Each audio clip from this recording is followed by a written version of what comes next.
all the recordings we do put on YouTube, but they're unlisted, so nobody can see them unless they've got the link. And that means it's a strong request to you not to share the link with anybody else, because I really want to preserve the safety and the integrity of what we're doing here. Yeah. Okay.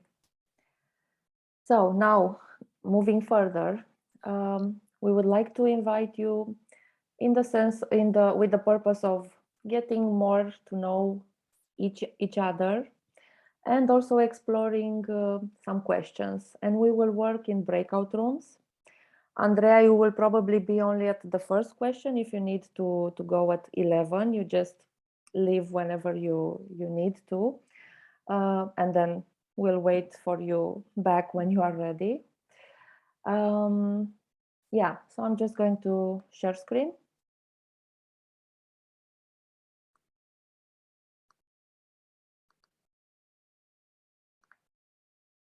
And the first question for you is, what do you already know about NVC? And not in the sense of what is the, let's say, theory, what is the concept about. And some of you already said, but more, what are your insights? What are your ideas? What are the tools that you already got from it? If you read the book, if you saw some of the videos Marshall left us online.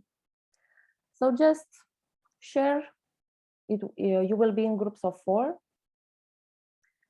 What you already know about NVC and what it already brought you. And then there's another question, but for the purpose of getting to know each other, we will change groups after the first question. So it's around, there will be 3 rounds of questions. After each question, we will change the group.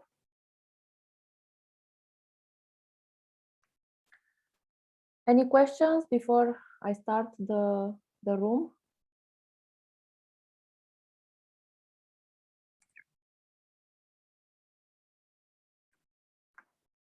You will have 8 minutes because there are 4 of you, so around 2 minutes for each person. But feel free to be an interactive chat and to manage your own time. The room will close automatically after 9 minutes.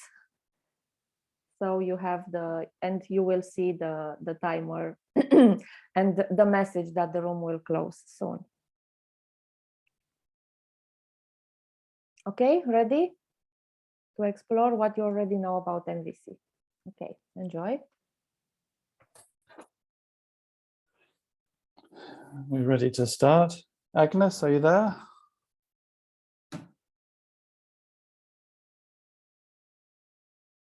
No. Okay. We'll start anyway.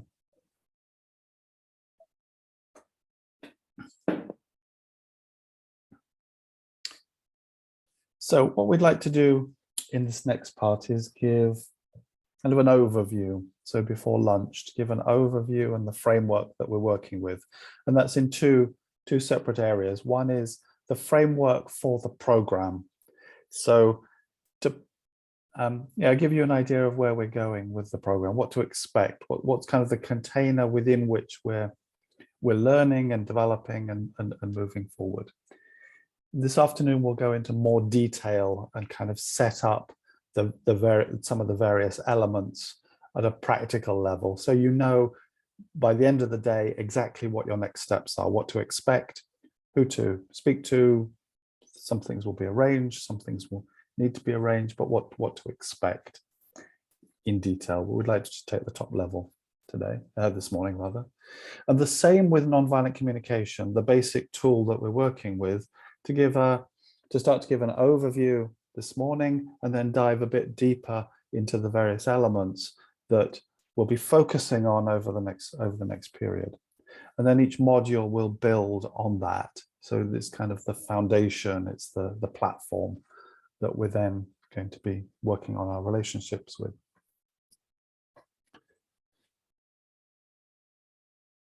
So let me share a couple of thoughts about how we like to work together and some suggestions.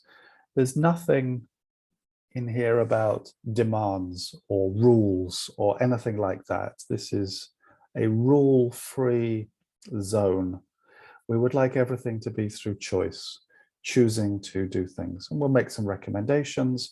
If something works better for you, then I'm very happy for you to choose to do what works better for you.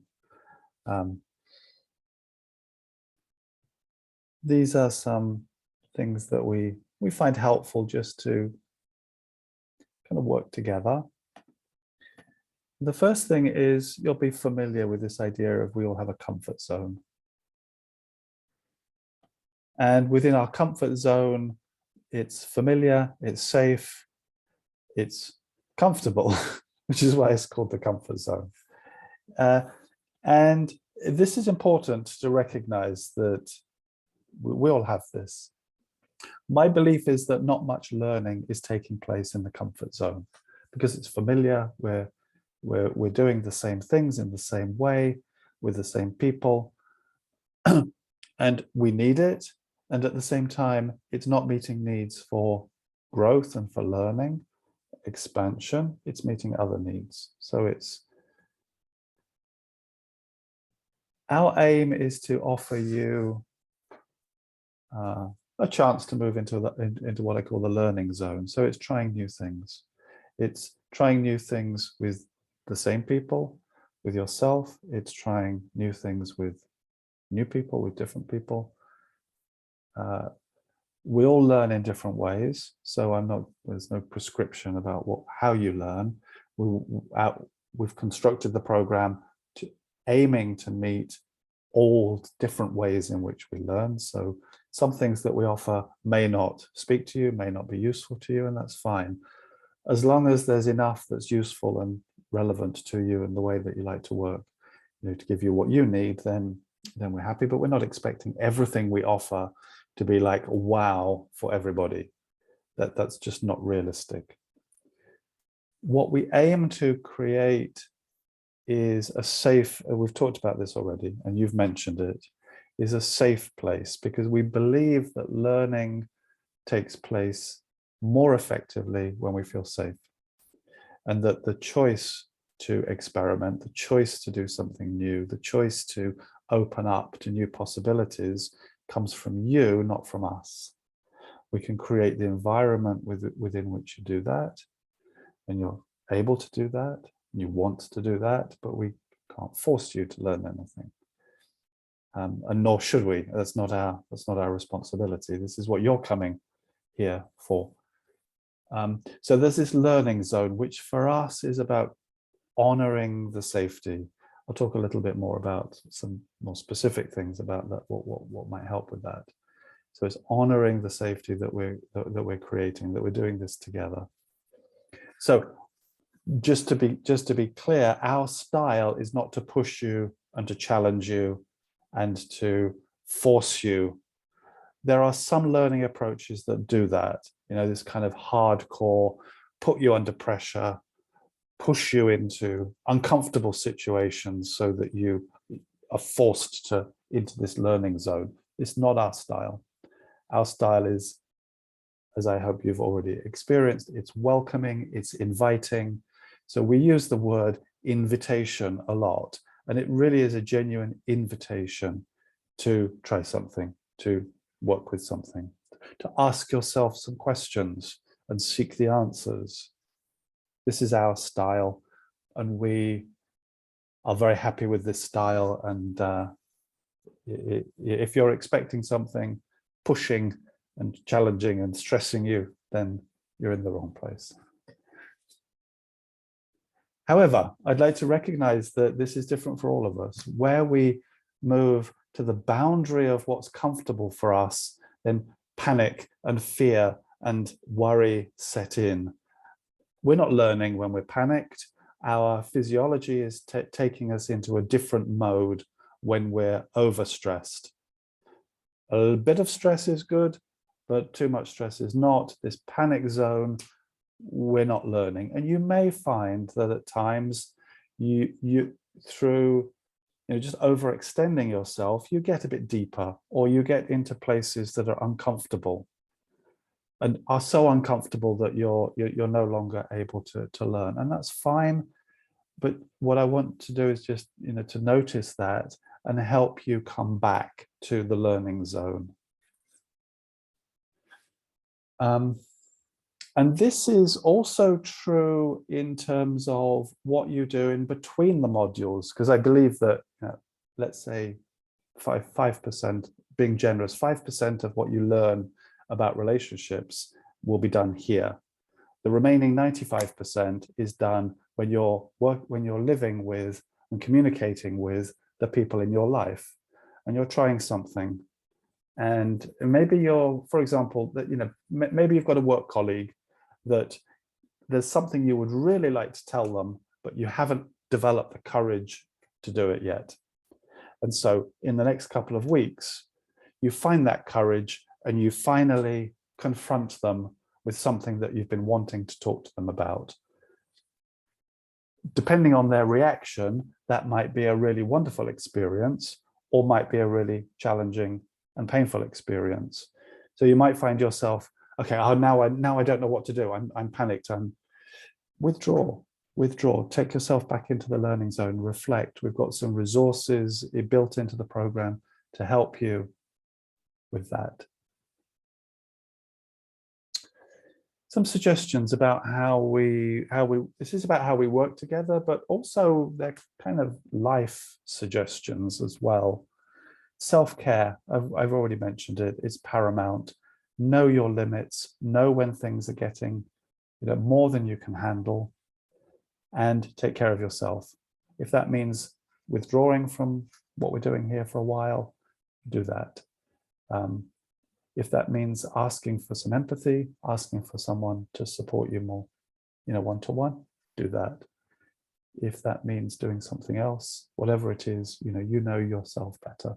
You know what is self-care. We've got a module on self-care, so I think the 5th module will be about this. But I think it's something that we need to practice, and I advise you and suggest that you practice it at all times. We'll be making some suggestions about ways of communicating, about ways of engaging with the people in your life. Here with exercises, we may offer some exercises that don't immediately resonate with you.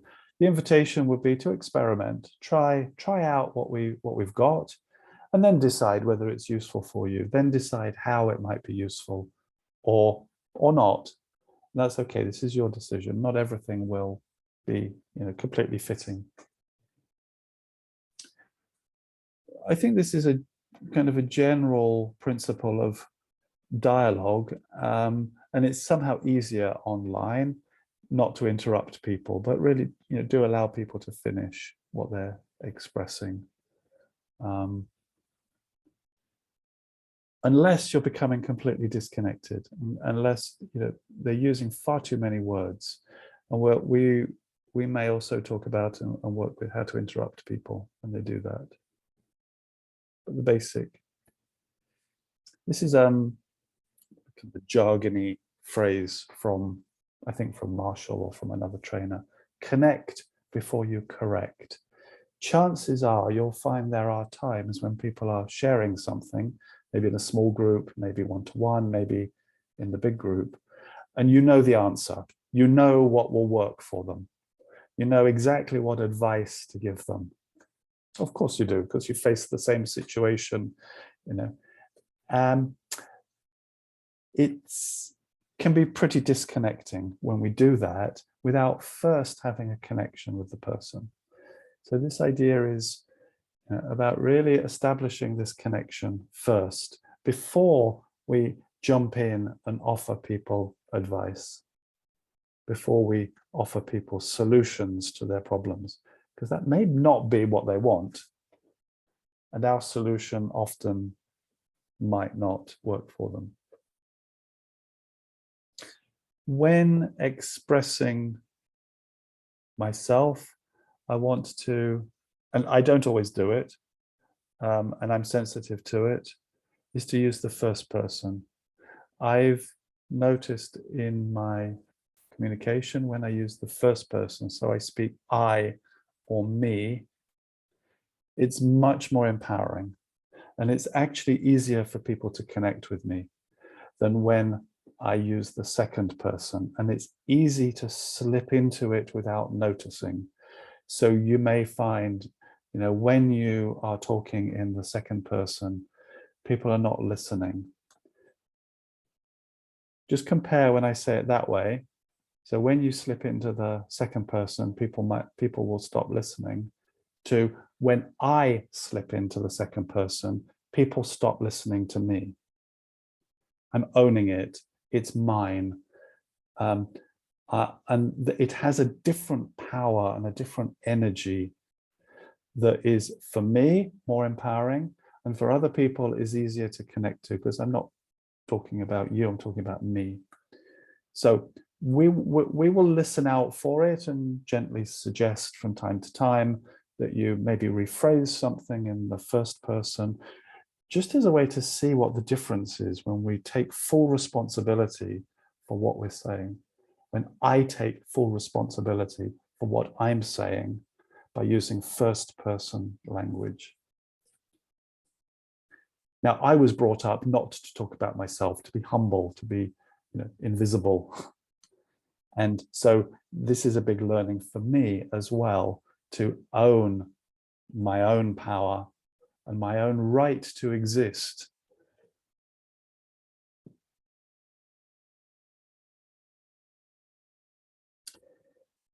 Okay, before I move on to the kind of the logistics of the program, the kind of top level, and anything that I've said stimulate anything, any agreement or disagreement, anything to say or ask, anything that wasn't clear?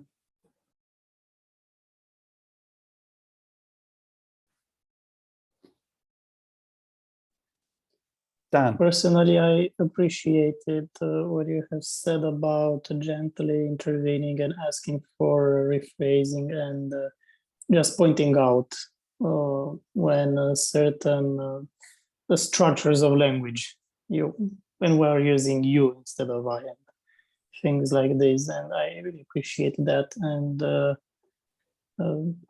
I enjoy it. Thank you. Thank you, Dan.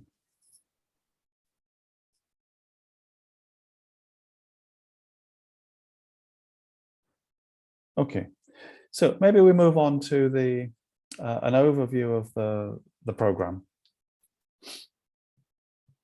So, as you know, we're working over 6 months, so we have six modules. And broadly speaking, we're looking at this is like each month is a new theme. We kick off with a new theme for you then to experiment with and practice with until we meet again. Now, of course, I'm not suggesting that that's all that you will do, because quite naturally, as we're working with some of the themes, then you'll also be bringing in other bits. But it'll be kind of a main, the suggestion is you have a main focus. And the focuses, isn't this foci, isn't it? Foci in English is a strange language when it comes to plurals. There are 6 different focus points. The first one, which is where we're starting today, is understanding yourself. So this is what we would like to use nonviolent communication for, is to get a better understanding about ourselves. So what I'm imagining is in the next month, with what we do today and what we offer you every week, you're using this to look at your 3 relationships that you've chosen.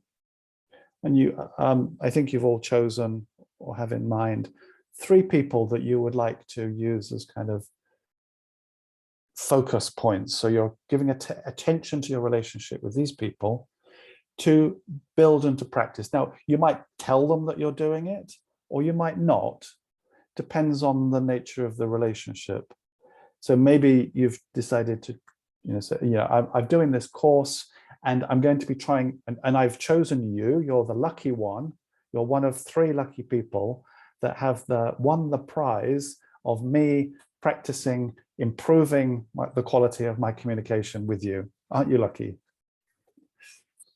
Or maybe you don't. Maybe it's that, you don't have that relationship and you choose not to do that. And our idea is that over the next month, you're looking at where are the points in these relationships that trigger me, that I get irritated about, angry, frustrated, guilt or shame or joy, excitement. So where are the moments, the situations, the behaviors where I'm stimulated? And this first question is, why am I stimulated? What's going on in me that is leading to this stimulation? I'm angry when my mother says these particular words. Why? What is it in me? What is it telling me about myself? Okay. And I find this so important in raising our self-responsibility, the choices that we have and the awareness about then, if I understand what's going on in me, then I've got more flexibility and more choice about what I then do with it. How do I respond? One response might be, second module, I speak up. So when my mother says this and I get angry, okay, I've got more understanding about this anger. I'm better able now to speak up, to say something, to respond by speaking up. So then we'll be inviting you to practice with choosing different situations. Get more skilled at speaking up in a way that creates connection, in a way that brings you closer to the other person, or in a way that brings you closer to yourself. You feel better about. You probably have those situations when somebody's done something or said something and you haven't spoken up, and then you kind of rehearse. Do you do this, or is it just me? You rehearse in your mind all the things that you wish that you'd said but you didn't. So this will be an invitation to not do that, but to choose a different response, to speak up, and to do it in a way that's making you feel good about yourself. Third focus area will then be, why does my mother say this? Why does this person do or say these things that are triggering me? What's going on with them, or why are they not doing things that I would love them to do? I'm working on the assumption that they're not doing it to make my life hell. They're not doing it to torture me. Actually, they're doing it for some inner purpose of theirs. And if I can understand that, if I can get in connection with that, then I'm more likely to be able to step towards them. I see them as a human being doing the best that they can. I might not like it, but at least I can start to understand better these other people in my life. So then for the following month, it'll be, okay, let's work with this. Let's really put my attention on understanding. Fourth, conflict. We love conflict in MVC. I was raised to avoid it at all costs because it meant damaging the relationship. I've changed my view on this, and I found it to be, if we can learn how to handle it well, then it brings us closer. So it can really enhance relationships. We'll probably share with you, but Juana and I have had some moments and some periods of quite intense, what we would describe as conflict. And by being able to face them, being able to work with them, it brought us closer. It increased the trust between us. It increased our closeness. And I don't think we would be working together now if we hadn't been through this these pretty intense periods of conflict. And it's not that either of us wished ill or bad to the other. It's simply we're different human beings, and those manifest in different ways. So how can we navigate this? How can we navigate with these important people in our lives conflict in a way that connects us? So we'll be inviting you over the summer. So this is perfect. This will be, when the temperatures are at the highest, we'll be inviting you to step into the high temperatures of your relationships and maybe deal with some unresolved conflicts or some day-to-day conflicts that sometimes just get out of hand or we're not resolving well, and get better at it. Compassion will be the fifth one. How can we bring more compassion for ourselves, first of all, into our life and for others? And integration, the final meeting will be, okay, how can we put this all together? What are some next steps for us? Kind of synthesizing. We'll introduce a few new ideas as well. So these are the main themes. So starting with this self-understanding, then exploring speaking up and listening, dealing with conflict, bringing compassion, integrating. And of course, it all builds on. So this is what to expect in these modules. And we will put in them some conceptual stuff and some exercises that will be mainly, we're practicing coaching a little bit, learning from each other. Then we recommend that you develop, at least through the program, and maybe, as a lifelong thing. Some of you, I guess, already do this. So this will be providing an additional focus to a journal, to journaling. It's a recommendation. The form of the journal is entirely up to you. Some like to write. I've got a nice expensive notebook and a nice fountain pen, which I write in pretty much every day. I have a moment of reflection every day to start the day. I find it very powerful for me because I don't always, it's like a regular checking in with myself.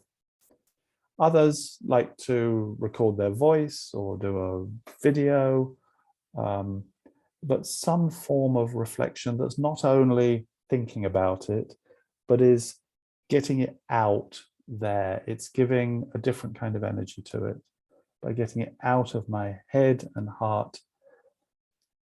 And in order to support that, every week you'll receive from us an email, and it'll be posted on the Padlet, some materials, which will usually be a video that we've made. We've developed a series of videos with a new idea, a concept. So for example, over the next weeks, you'll get a video about anger, you'll get a video about guilt and shame, about the tools and how to use them. And that material will form kind of a body of knowledge and ideas. As in addition to the videos, there'll also usually be an exercise, either within the video or a written exercise, maybe some notes, sometimes it'll be an article. So the intention is not necessarily that you kind of keep up with the material, but if you do, then that's great, but it will be there for you to refer to when you need it. So for example, in this first month, if anger is something that you find that you need to work with, you can refer back to the video on anger. You can look at the exercise as a way to process your anger. So the idea here is that every week you'll get something new, and every day you're building a journaling practice. So you might also use your journal for, what am I trying? What have I tried, and how did it work out? So I tried to tell my mother why I'm bothered by when she says this to me, and I journal about it. This is what I said, this is her reaction, this is how I handled it, and I get some insights. So we recommend 15 minutes a day. That might be a bit too much for some of you, not enough for others. you will have an empathy partner, so another participant, and we will pair you up. We will tell you at the end of the day our recommendation. And the idea here is that you meet once a week to listen to each other. And this is for two reasons. One is it's like an extended journaling exercise, but with another human being rather than a piece of paper. So it's a chance to talk what's in your heart, what's going on with you, as a way to self-connect. It's really one of the most powerful experiences that we can have, I believe, in having somebody who is there giving us their full attention. They're not there for anything else other than to be with us. So I went through a period where that was really quite difficult for me to take that space, to really take it, why should they listen to me? But it's a very special experience. And the idea is that over the 6 months, you'll build this relationship with your empathy partner. We recommend that you meet once a week. Again, for some of you that might not work. You might choose to meet for shorter periods or meet every 2 weeks for a longer period. Work out with your partner what's going to work best for you. And it's also a chance to practice this core skill of empathic listening. So you'll be practicing the listening with your partner, listening to them. We'll give you more guidance on this, especially this afternoon. We will have in between the workshops, we'll offer a meeting for those of you who are able and wanting to join that meeting to learn from each other, to see, what are we working on? What progress are we making? There won't be any there's unlikely to be new content there.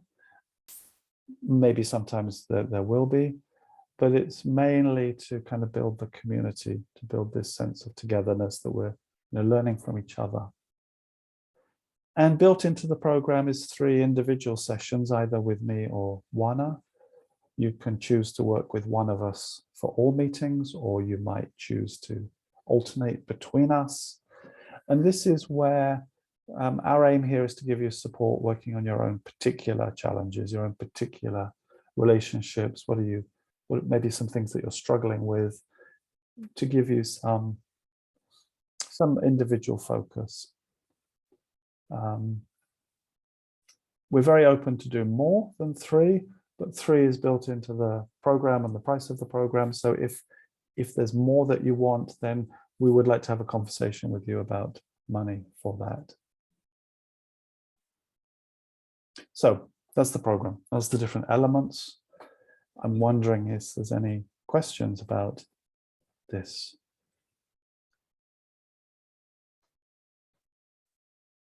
Agnes, have you been following us, or have you just arrived back?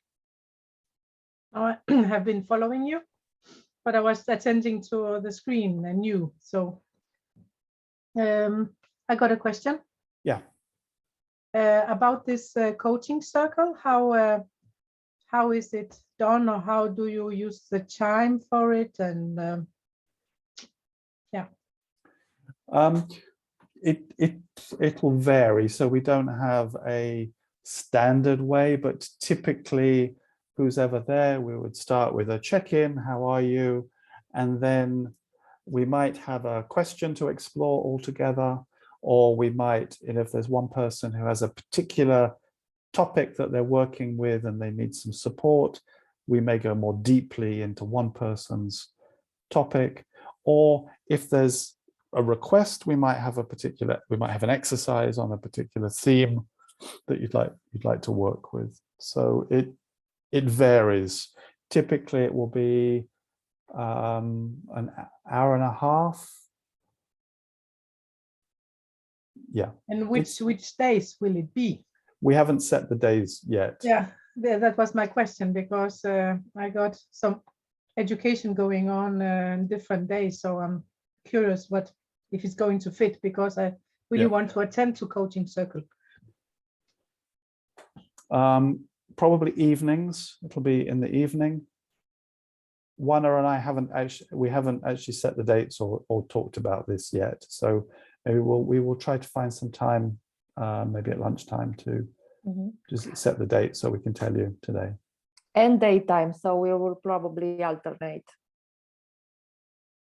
Yeah. Any other questions?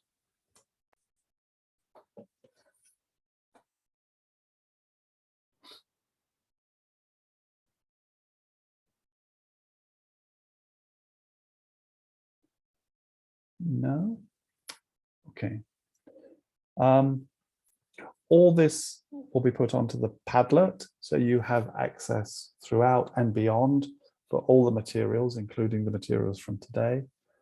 And for those of you who haven't looked at the Padlet yet, I'll show you this afternoon kind of a quick tour of that and how to work with it.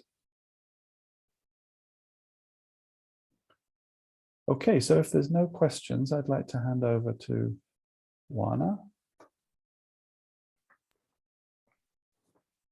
Yes, thank you. And I want to tell you more about the tool the main tool that we are going to use in the next months. But before going further, because for me it seems to be a lot of information that is coming to you in a fast way. So I would just invite us to take 2 deep breaths and to, slow down before I share my screen.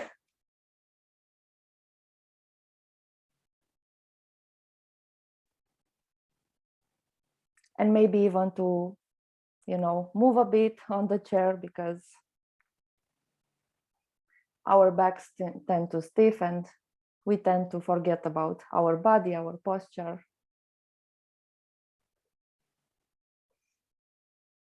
Okay. So, as we said, we are using nonviolent communication, which is a process, a set of tools and instruments that was put together by Marshall Rosenberg back in the 60s, the 70s, actually, when he started thinking about it, because he was living in Detroit. He was of Jewish origin, and he was subject to a lot of physical violence, like colleagues of his beating him up, bullying him because of his Jewish origins, and at the same time noticing that there is a lot of aggressiveness and violence around him, while also noticing that there are people who show so much compassion and so much care and not be violent at all, even in difficult situations. Like, I think he also tells this story in the end of the book, A Language of Life. He was noticing his uncle taking so much care with so much compassion about his grandmother. So he started to think, how come there is so much difference? How come there are people who come and just beat me up because of my name? And how come there are other people who show so much compassion and love in such a difficult situation, like taking care of somebody who was not able to move out of bed? And he found that amongst other things, he was a trained psychologist. He's a doctor in psychology. From what I remember, he trained on with Carl Rogers. He worked with him, so he's on human-centered psychology. But he also started to look at religions or other movements, Gandhi's movement, Mandela's movement, who was on this principle of non-violence, in the sense of non-violence as a natural way of people being, giving from the heart, and non-violence at all levels, not only at physical level or at verbal level. I don't beat you up, I don't tell you bad things about yourself, but or call you names, but also on how I speak about myself, what is my inner voice when I speak to myself, yeah, or how we sometimes tend to put ourselves, our needs on a higher hierarchy, let's say, than the others. So he noticed that there is also a matter of language, of what kind of words we use. And at the same time, it's a matter of consciousness, of choice, of feeling, of connecting with the body, which is the main feedback mechanism when something is triggered in us and we have some difficult emotions or nice to feel emotions. And he came up with he got to the core of things, which are the needs, the core of the NVC concept. So actually he puts together this process. There are 4 steps, 3 modes, 3 ways to use it, which you see is in the middle with the green. But this is only the process, like it's the mechanism within the watch. You know, it's the smallest thing that we can use in order to really implement this, I would like to say, not energy, but consciousness into how we act in our lives. So this process of 4 steps and 3 modes to use it, it's, let's say, for the rational, for our mind.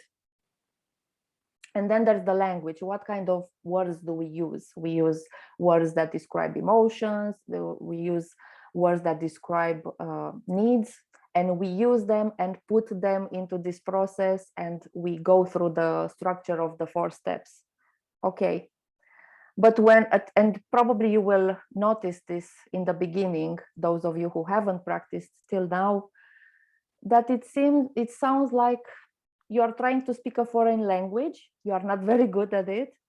You are really doing your best to speak it, but the other is like, why are you speaking to me from a book? Or it doesn't sound natural. It sounds like, what happened to you? Where are you taking these words from? So in the beginning, it might be even disconnecting for the other people if you only use the steps and the process and the words, the right words, which is a natural evolution on this way of integrating NVC. But the bigger picture is that the intention of NVC is to build the quality of connection in our relationships, where everybody's needs matter, where everyone is on the same level, yeah, and we each, as we are naturally built, give and receive wholeheartedly, and I contribute to meeting your needs because I want to, because I feel it in my heart, because I know that will make our life better, because I want to nourish our relationships, and not because I want to manipulate you to get things my way, right? To correct you, to always be right, which are also natural ways of how we are built. So this is the bigger picture, the intention of what Marshall created and left us as a legacy. And we do this by gaining more and more and more and more consciousness and awareness. And so in the end, by practicing, it becomes bit by bit, like maybe it's a little too much said, life philosophy, our life philosophy, but it's how we can act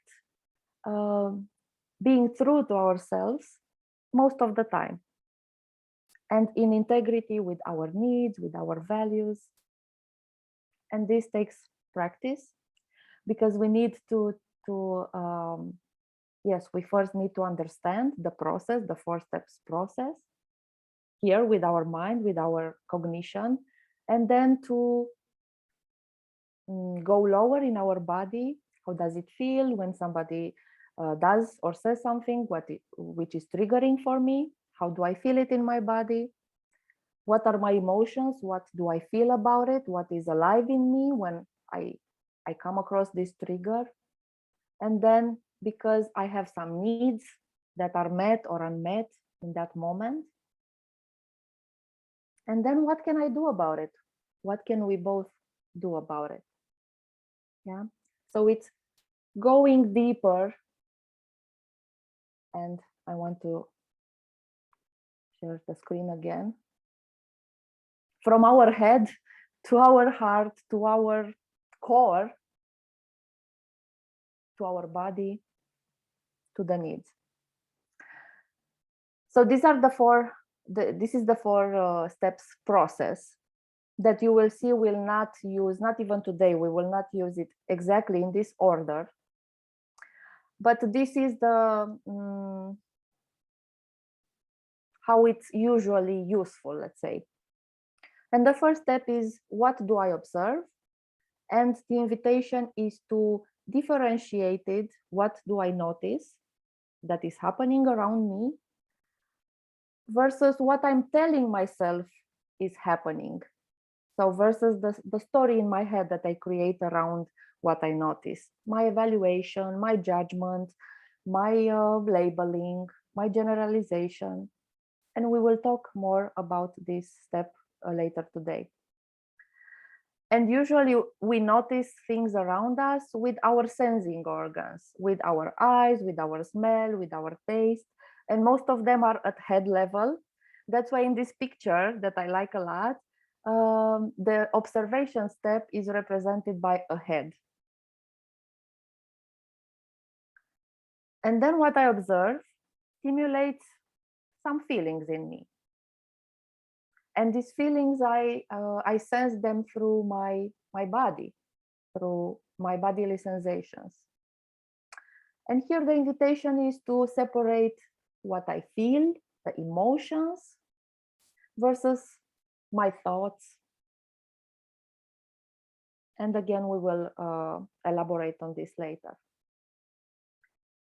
And these feelings and body sensations, these emotions and body sensations are a feedback mechanism that is coming from within, from my core,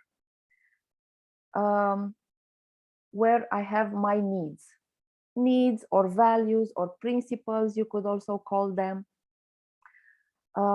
It's the needs are what drive us. It's like our driver energy, because each and every moment of our life, everything that we are doing, we are trying to meet some needs.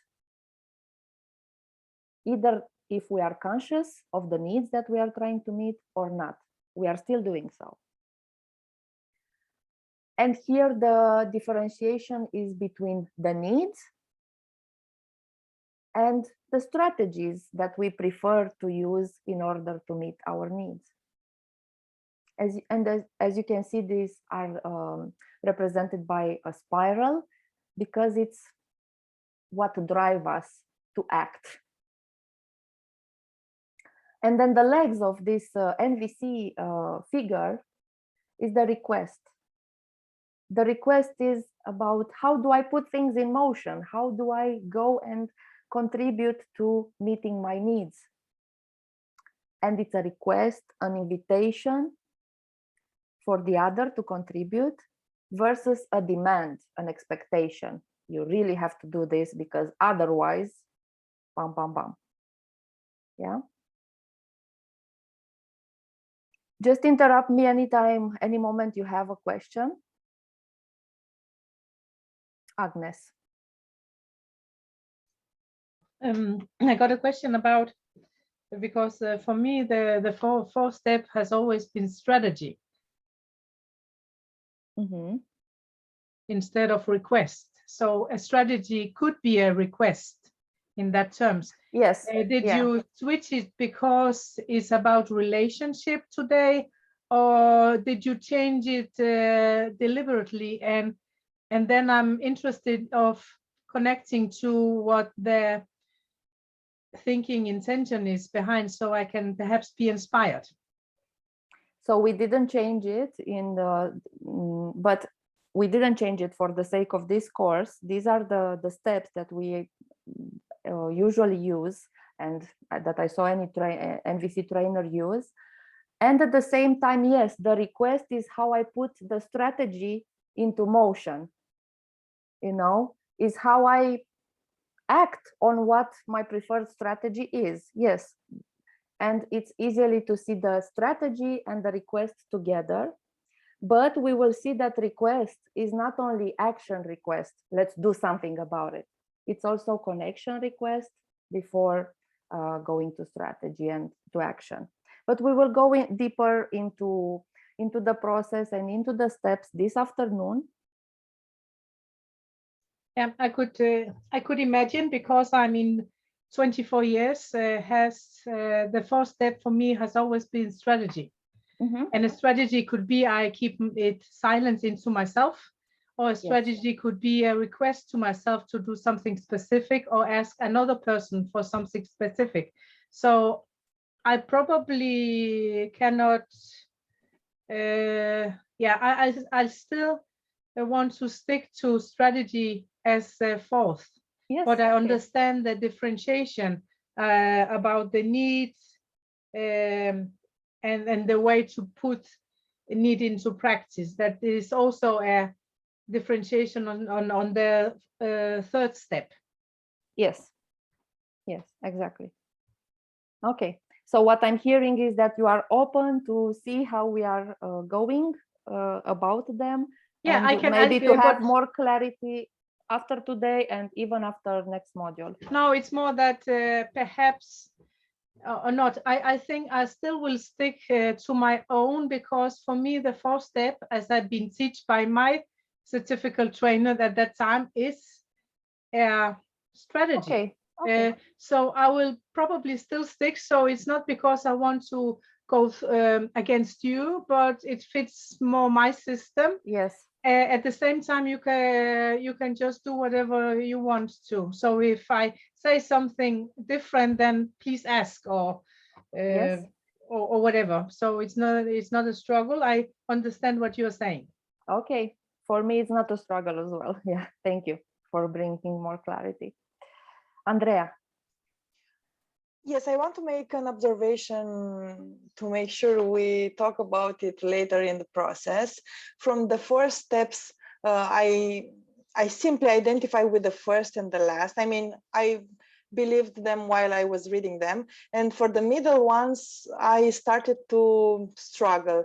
And I want to point out the one about feeling versus mind, because I'm very curious if this way of thinking, this philosophy, takes into consideration or brings in the values. Because if we follow everything we feel, for me at least, it's not okay. Somehow I have to bring my values into the question, and after that make the situation more complex. So if we emphasize, or if there is a limit, I would like to explore more, maybe in our circles or with concrete examples, to make sure I understand truly this step, and I can take it for myself. Yeah. Just a short answer now, because you won't be here this afternoon when we speak exactly about this, but you will have the recording. When I said differentiating what I'm feeling about versus what I'm thinking, the thoughts, it's differentiating from some thoughts. It's not the feeling versus mind differentiation here.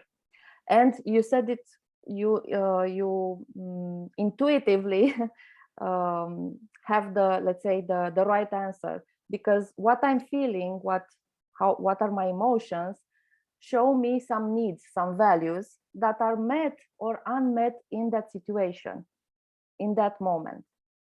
So the needs or values are kind of synonyms. But I wouldn't go now into more details.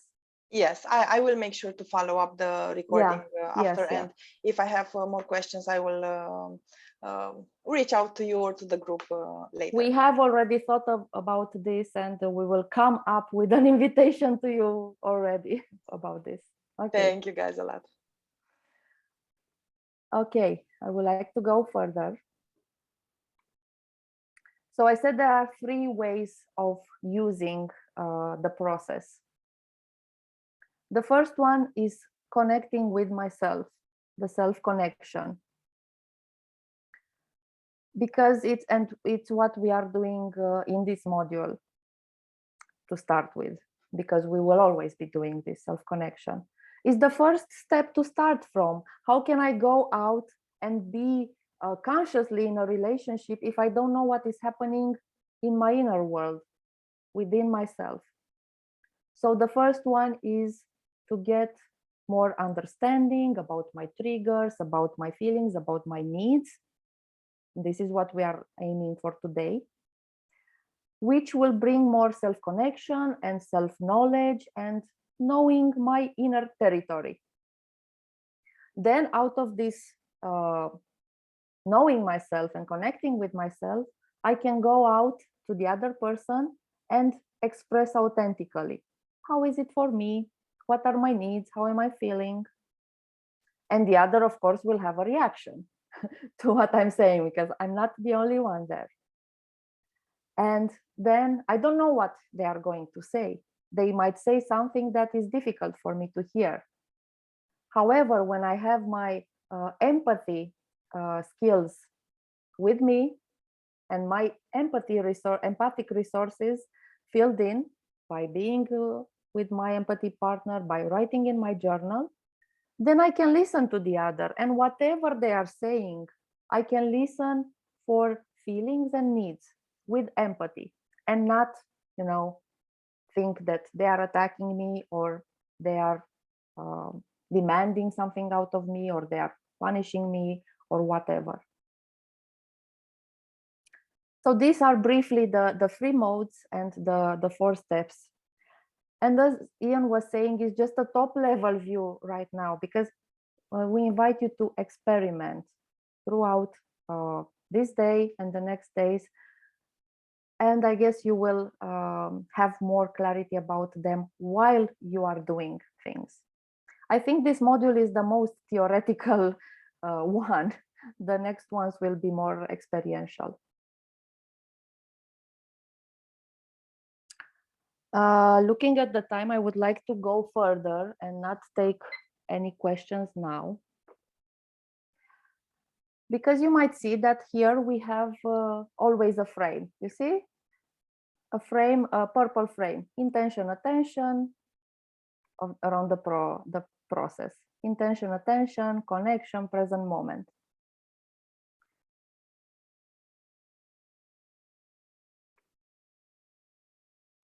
Intention and attention are what keep this frame of this process, with looking at the higher perspective, the higher intention of NVC, and that is to build the quality of connection between people. Yeah, and I would like to offer you a parable now when speaking about intention and attention, and I will be curious to hear how it lands with you.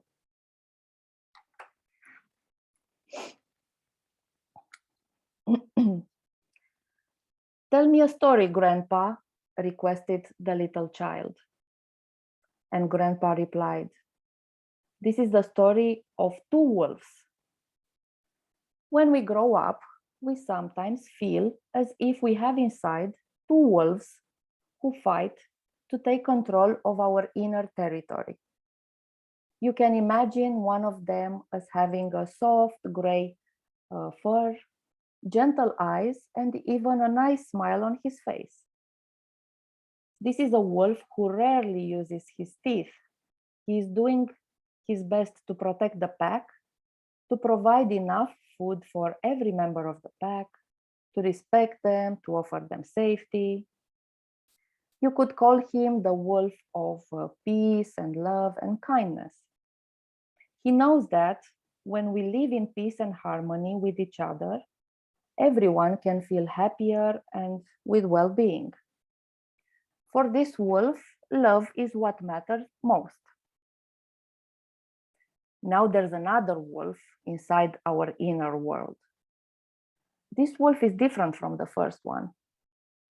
You can imagine a mean grin on his face, sometimes showing his teeth and threatening other animals. When he does this, he probably feels threatened himself, in fear, and thinking that he always has to be very vigilant. Unfortunately, he did not learn that by acting in anger towards the others and by thinking about whom he despises rather than whom he loves, the other animals will distance themselves from him and avoid him. He wants to take over the pack, and he competes all the time with the first wolf, who just wants to spread his love and well-being to everyone else. He doesn't feel good while behaving like this, but he doesn't know any other way. You can imagine, concluded Grandpa, that these two wolves are constantly fighting for your inner territory. The child looked up with his big eyes full of surprise and curiosity. And who is winning the fight, Grandpa? Grandpa looked at the child with kind eyes and replied with his gentle voice, "The one you choose to feed."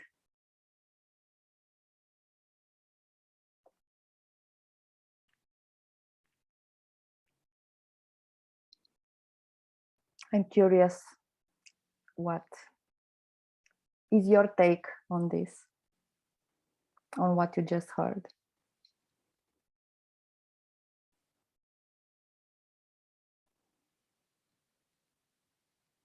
And actually, I want to bring another dimension to it. Imagine you are the grandpa, the grandfather of your over 60,000 thoughts a day that we have.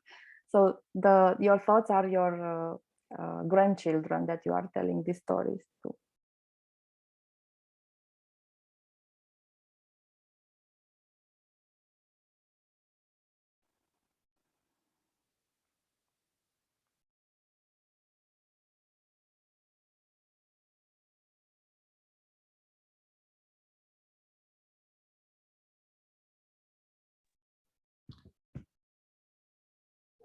For me, it brought, I think, more compassion also to the wolf who's aggressive, and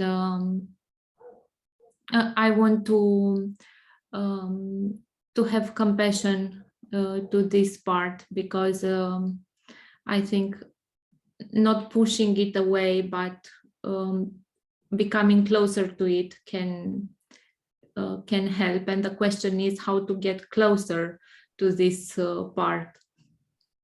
The question for myself. The question for us. Yes, thank you. That was my reaction as well when I first heard this story that I resonate with.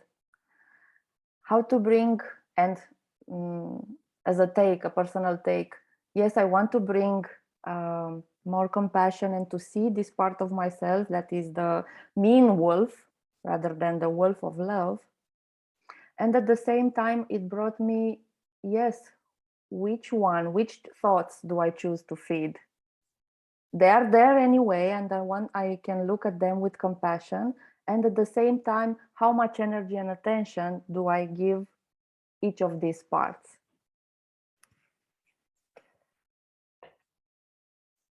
Done.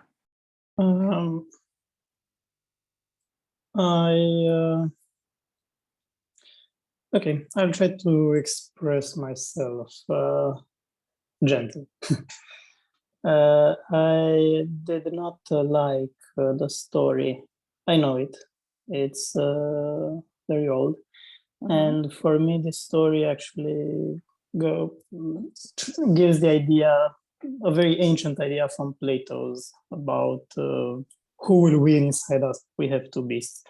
And personally, I did not like the idea to think about us as having parts. For me, it's important the holism. And I like to see humans as a unit, a one. Yes. And I don't believe that we have a good part or a bad part and things Yes. in this regard. But I appreciated the emphasis on responsibility. What do you feed? Because this really shows what we are actually doing. Mhm. What is our responsibility? Yes. That's me. And I totally again resonate with you also, because when I first heard it, it was like, no, I want to look at all parts of myself, because this is what I've been doing hardly, with a lot of work in therapy, in my inner process, in my own, with my inner journey. And at the same time, I wanted to bring it here and to bridge it with our relationships. I want to take Agnes's question first, and then go forward and tell you what this bridge was for me. Agnes. Oh, it's a comment, it's not a question. It's on the story. And this is one of my favorite stories. And every time I hear it, I feel happy. And it's because the way I'm using it is to remind myself on my values, and also to help others on remind themselves of their values. It's not good or bad. It's just some strategy are more helpful on the long way, and some, if I just express myself with everything, there will be a lot of suffering, or perhaps more to I turn to more to repair, instead of if I just take a little breath and connect to my own inner wishes and hopes and dreams. So I'm thinking very much in kind of self-compassion in that term, and self-compassion talking also about neurobiology. Which kind of pattern do I want to get stronger in my head? Mhm. Because if I do something very many times, then it's going more automatically, some of it. Yes. So what fires together wires together. So if I just express myself, acting out, or withdraw, it could also be the automatic, then this will be perhaps the thing I will be able to do more and more, and that brings me another way, perhaps. So I really Yes. like it because it's short and full of so many levels in that story. And I'm also understand this about being holistic, that this is just some of the life. So it's not the only answer. So it's kind of simple, at the same time rich for me. Thank you for sharing. Thank you. And I want to celebrate the diversity of opinions and what it strikes in people. I don't like it. I love it. And thank you for bringing this up, Agnes, because it's exactly the bridge that I wanted to make. And the part that I love about this story is, what do I feed? What do I, where do I put my energy and attention in my relationship? And starting from, what values, what qualities do I want to see in my relationship and in my relationships? So what values do you want to nourish? Which ones do you want to feed? And this is, for me, this brings the dimension of intention. For example, when I think about the relationship with my mother, which for me is the most nowadays most challenging relationship, because most of my triggers come from there. It was much worse, but many things that she was saying, I was hearing as criticism. And at the same time, so this is the, let's say, day-to-day struggle. But at the same time, what do I want? What is the higher perspective on the relationship? What do I want to have in my relationship with my mother? It's a relationship that I cannot throw away, and I don't want to throw away. And at the same time, I would like to have peace. I would like to have harmony. I would like to feel good and have quality time when I'm meeting her. So this, for me, the perspective on the higher perspective on the relationship is like the intention, like the northern star that is guiding me, and that is guiding me to seek connection before doing anything else. Connection before interpreting everything as criticism. For myself, in my inner world, or by reacting to her. Oh, you're always criticizing me. So what I'm inviting you to do with this question, what do you want to nourish in your relationships, is slowly and for yourself, for each relationship, get to an intention that will guide you. And then my intention and my what I want to have in my relationship is, of course, fed by my attention and my energy, right? Because if I focus when nowadays I interact with my mother always on past experiences, you are always criticizing me. This is not true in the now. Or I'm worried about, I don't know, with my daughter, for example. Oh my God, what will I do? She's on the verge of adolescence. So when I'm interacting with her, my attention is not in the present, what is happening right now, what is she saying or doing, but it's on past experiences or worrying about tomorrow, worrying about the future. Whether if I stay in the present moment, like right now, each interaction is a new opportunity to contribute to this relationship and to the values that I want to feed in my relationship.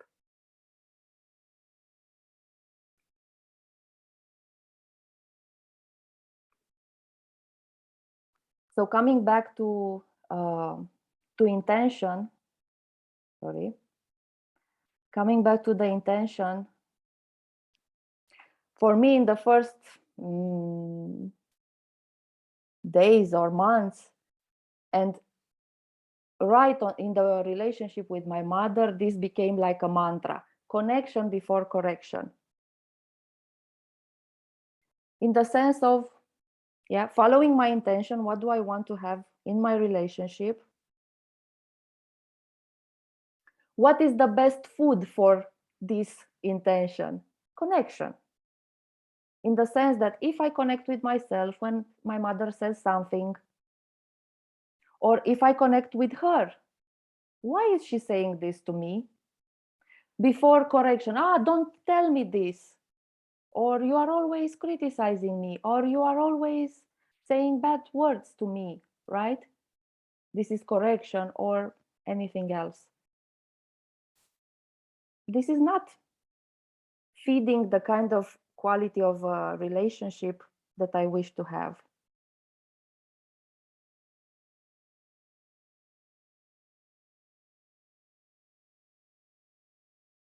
Any questions on this part? I want to put something on the table because we talk about what to feed, what to nourish. And I just realized while Raluca shared, she felt compassion for the bad wolf.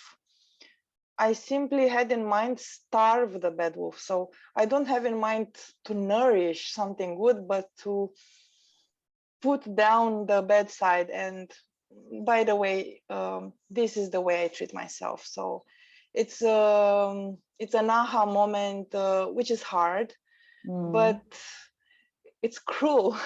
I mean, you don't even feed a good part, you just say bad things about what you don't accept. So yeah, it's something what I have to think about, because I am not in a state of thinking, okay, what I want from a good relationship, what I want to nourish. It's only what you have bad is so bad, you have to starve it, you have to kill it. So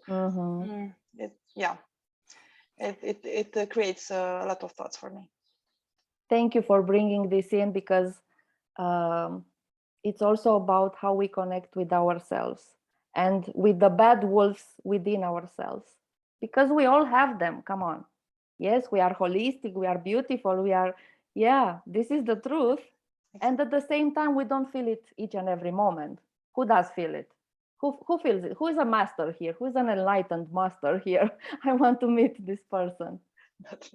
Yeah, so we always have these parts, and the idea is not to starve them, yes, as you said, and as Raluca brought, but is to connect with this part of myself. What is this bad wolf trying to tell me, to show me? What does he need? Remember from the parable, he didn't learn anything else. He doesn't know how else to do it. He feels threatened all the time, so he threatens the other animals by showing his teeth.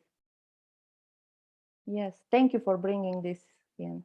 It's the first time I'm using this parable. The idea came to me yesterday, so I'm still building on it, and this dialogue really helps. Thank you. And I was saying about having our attention in the present moment and not focusing on what happened in the past, or not worry about the future. Who can do that each and every day? Each and every interaction? Not me, for sure. More and more, yes, as I practice, but it's not in 100% of the time, of the cases. What I want to do is train my attention muscle, my being in the present moment, because it's like a muscle who needs training, who needs to go to the gym and needs a lot of practice in order to be able to be more and more and more in the present moment, and not go into the past experiences or anxiety about the future, but okay, let's see. I open my ears and I hear you fully, and I want to connect with you, with whatever you are telling me. And how do we train our attention muscle? Of course, I think you all know that meditation is a highly, highly, highly recommended practice. You will hear me say about breathing a lot of times, because I really believe in the power of the deep and conscious breathing.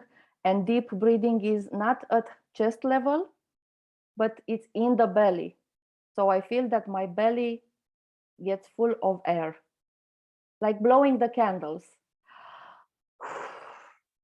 Yeah, I need to have a belly full of air in order to be able to blow the candles on the cake. This is how I was explaining it to my daughter the other day. Maybe it helps you. So it's not this upper chest, upper level breathing only here, but it's deep in the belly. This is what I'm referring to when I say about breathing and conscious breathing. And conscious movement means when I go for a walk, but with again, the intention of training the attention muscle. Or if I have a dance, I like to dance. Or if I go for a run, with the intention of being there, focused only on that activity. And also it's spending time in nature. I believe that being in nature, looking at the tree, looking at the birds is immediately bringing me connected and there in the present moment, and not thinking about anything else. And at the same time, yeah, and rest. When we are not rested, I think this is the prerequisite of doing any other thing, to have enough rest in our own rhythm. Maybe some of us need more rest, others need less. And talking about our own rhythm, doing all this, breathing, meditation, sports and movement, even art or whatever, I invite you to find your own way. Your own way, your own rhythm, your own preferred method. I think it was for years that I was telling myself, oh, I'm not able to meditate. I'm not good at this. I cannot quiet my mind, quiet my thoughts. So I wasn't doing anything because I was just thinking about it rather than doing it.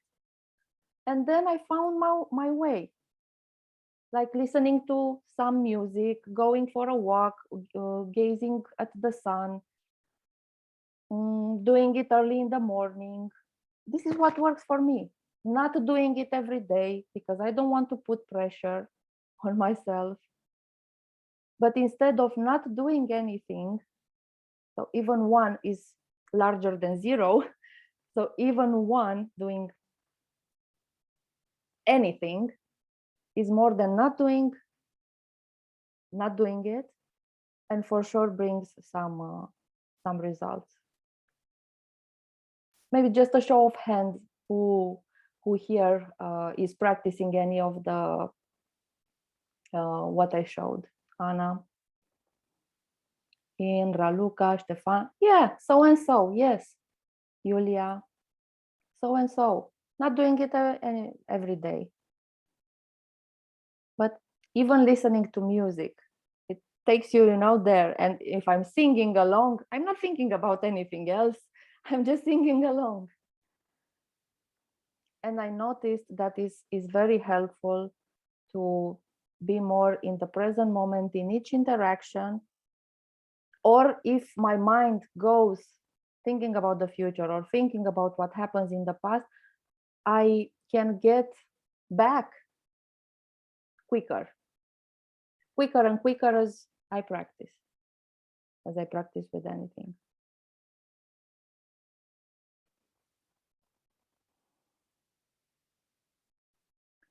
Any thoughts or questions, insights before we break for lunch?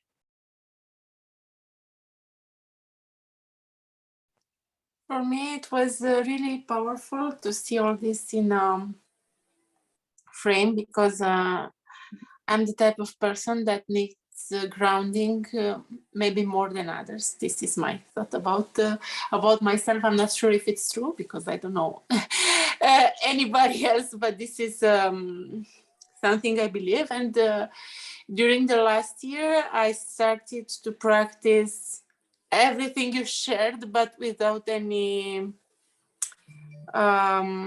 without forcing myself. They just came to me from the need, from an inner need, and from a stronger and deeper need to be present and to be better for myself and for my other relationships. And what you said at the end, but during a period of time, I was because I thought, okay, I got something. Now I need to stay in the woods. I need to walk. I need to meditate. I need to do yoga because this makes me feel good. And this was adding another pressure on myself.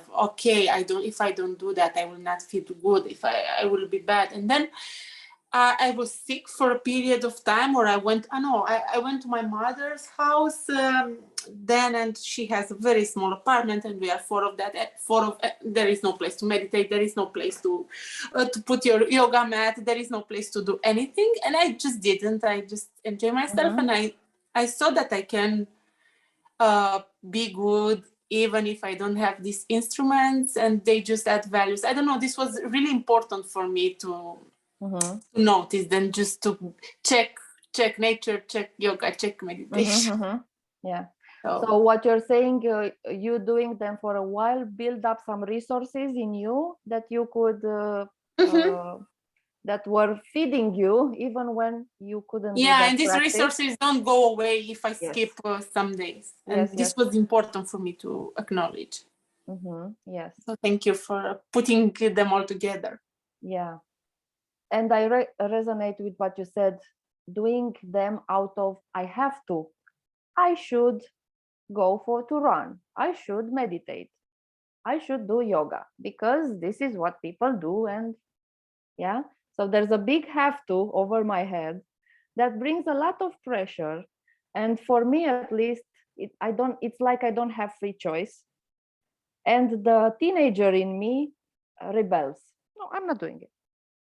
Rebels against myself. Okay, I'm not doing it. Yeah, that's why. Yeah, and sorry. Yes, Sorry. Anna. No, Go, I'm go doing ahead. it like from a point of self-care and love rather than punishment or Yes. like because sometimes I'm really I don't know, I just feel not doing anything, but this will not make me feel better. I think that half an hour of yoga would make me feel better. And can I give myself that? Can I just move my ass and give myself something that I need, or I just for me that distinctions was important to to see. Thank you. I got a client in 1 minute, so I will see you in 1 hour. Yes, yes, Agnes. Bye. Any other sharing for 1 minute? Yeah, Jan. Yeah, I'm reflecting on this, and I see there's so many things competing for my attention. You know, I've got 3 daughters, I've got a wife, I've got a TV, a phone, email. There's so many, notifications here, left, right, and center, that sometimes it feels like I'm losing the battle against, choosing where to put my attention. And yeah, I'm just reflecting on that. The other element for me is about managing my environment within which I'm working. So I don't have any notifications on my phone. It's always on silent, because I know that if I have notifications and I have audible notifications just on my phone, I can't cope with it. I lose my attention. I can't focus on anything. It's like I'm constantly distracted. So no amount of meditation or yoga or walks in the forest it can really help with that. So yeah, I guess it's an invitation. Really, it's alive for me. It's an invitation to look at your environment and how you interact with your environment, to really protect yourself from all of this stuff that's pulling your attention away. Because I'm certain that it's degrading the quality of our relationships when we're not in control of how our environment is sucking attention away from us. Thank you. Yes. And just to finish up, you will have the first chance to practice the first meditation within this program just after the break. Yes, Andrea. I just shared that I disabled all my notifications on the phone exactly because of what Jan said. Too much to keep up. So let me decide where I want to check. Exactly. It's a choice, and let's make it a conscious choice. Yeah. So hear you at the end of the day, guys. Lovely to be here and looking forward. You are coming back at the end of the day? No, at the end, I will check with you on the WhatsApp, but not in the session. Okay. Okay. Good appetite. Thank you. See you back in 1 hour at 2 o'clock, and enjoy your lunch. Thank you. Enjoy your lunch. Stefana. I was waiting for you to finish your idea, not to interrupt Yeah. your flow. Now the idea has completely gone out of my head. I've lost everything.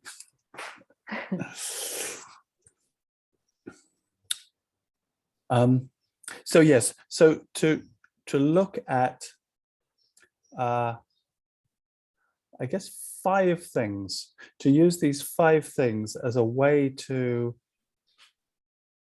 measure and look at what is going on with you when you're reacting to other people in your life, and particularly the 3 people that you've chosen to focus on. So it's like, as I see it, it would be maybe like a research project. So the first step of our journey together is a research project, and the subject of your research is yourself. And what's going on with you when you're reacting to these 3 particular people that you've chosen. Now, it may be that other people stimulate you as well, and that can be also part of your research. And the first 2 elements of this research project is what's going on with your attention and what's your intention in relation to yourself. So I'd like to start with these first 2. Juana talked about them and about what we feed, and we talked about a number of things in relation to attention and intention. And I'd like to do it with a short meditation, which is a scan. Now, in those of you who are familiar with meditation, a body scan is quite a common way of just connecting with ourselves using our body and breathing. So that will be part of this. But I'd also like to invite us to bring our attention to other elements of what's alive in us. I really like this expression. Marshall used it a lot. What we're trying to do here is to understand and connect with, not only understanding, because that's like an intellectual process, but more than an intellectual understanding, an experiencing of myself as a human being. So to put my attention inside, to have a look at what's going on for me. And preceding that is an intention. I do this for a purpose. The purpose is to connect with myself. It's the purpose is to check what's going on for me, what's alive in me. Now, we know we're alive. Well, I hope we know that we're alive. But what does that actually mean? It's not some static. Anna, I'm wondering, was that a question or was that agreeing with something? No to both? Something else?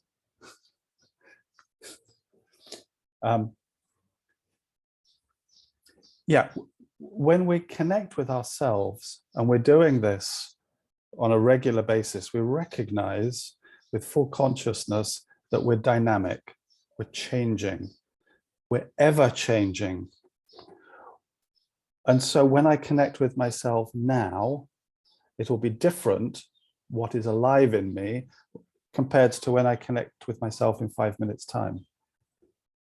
And often, this change is so rapid that we hardly notice it.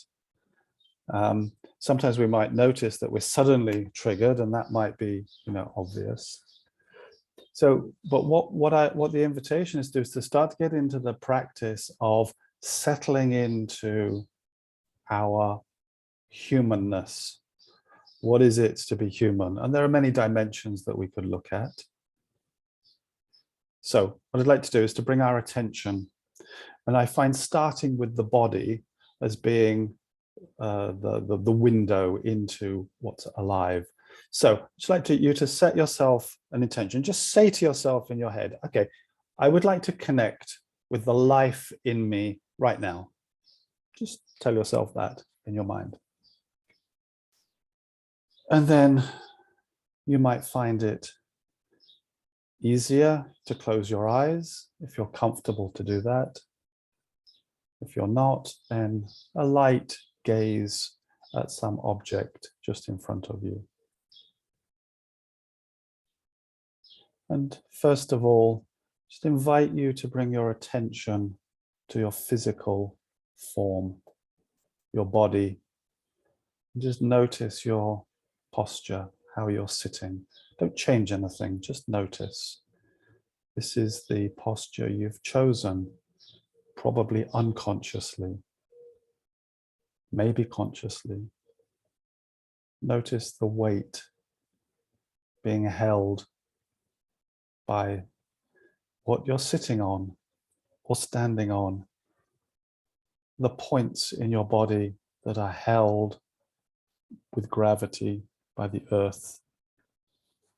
And just feel that your body has mass.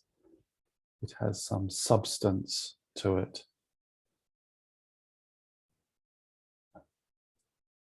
And then I invite you to bring your attention to your breathing,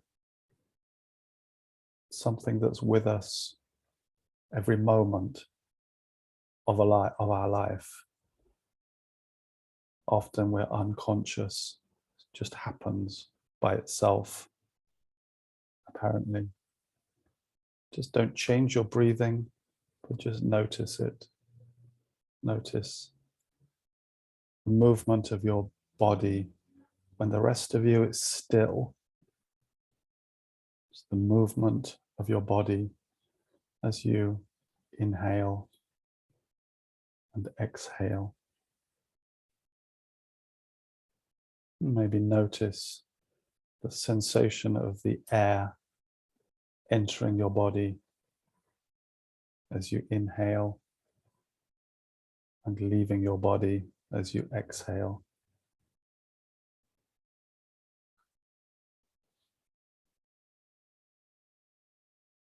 Now I invite you to deepen your breath.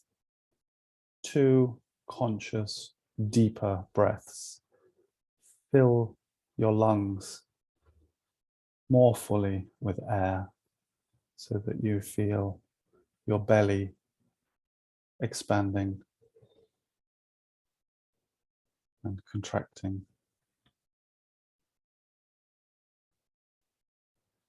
There's a reminder that we always have choice, even over some of these things that are habit and unconscious. We can always choose to breathe more fully.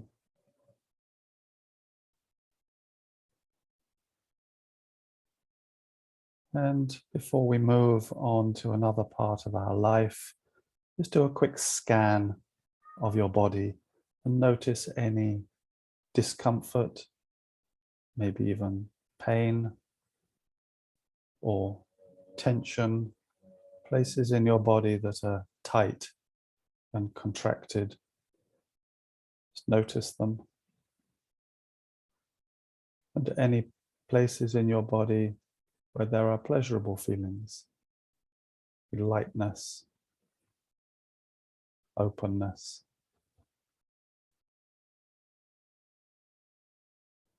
The face and the shoulders are often places where we carry tension. Just notice. If you wish and choose to do so, bring some relaxation to your face, your neck, your shoulders.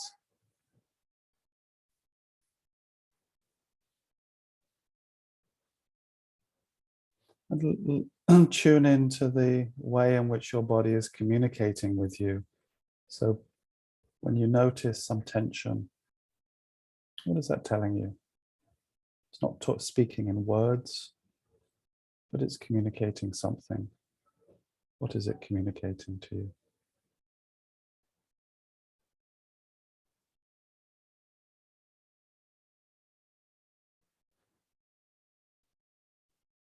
And now go inside to the invisible, your thoughts.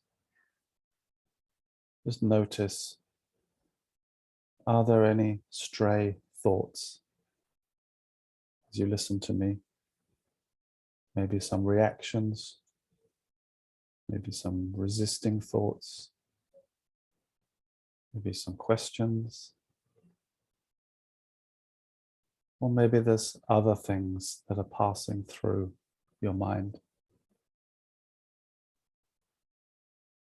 These are also communicating to you.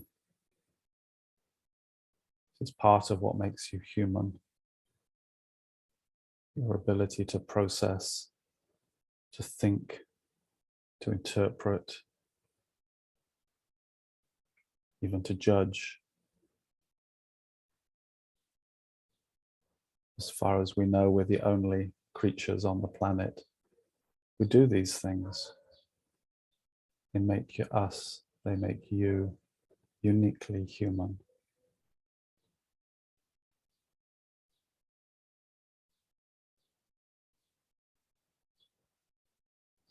Bring your attention to your heart area,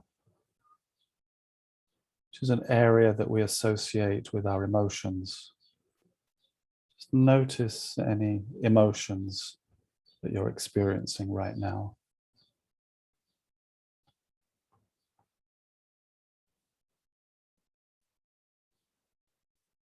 And notice how those emotions maybe even change a little under the light of your attention.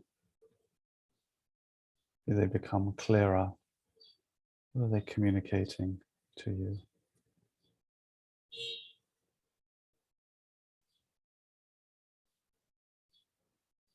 And drop your attention now even deeper into your self, to your essence,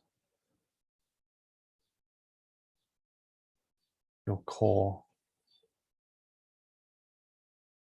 your needs.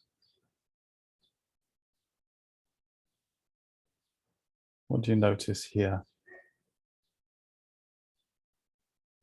Maybe there's some needs are very alive in you right now. What are they?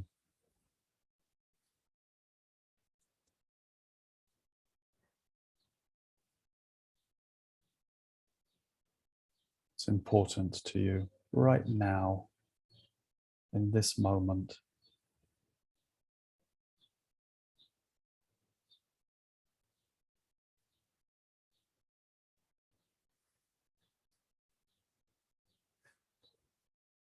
And then I invite you to bring your attention back to yourself, the room. Gradually open your eyes, bringing with you any messages that your inner world were giving you. Maybe your body, your emotions, your thoughts, any messages.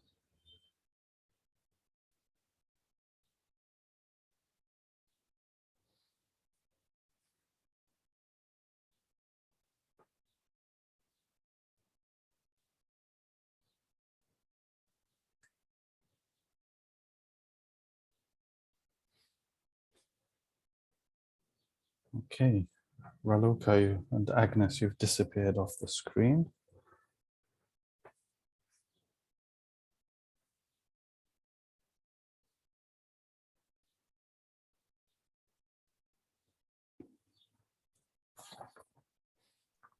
I was laying down. So normally with some meditation, then my back, I'm more happy to lay down.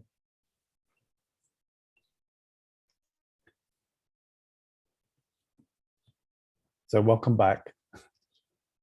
Welcome back to your back.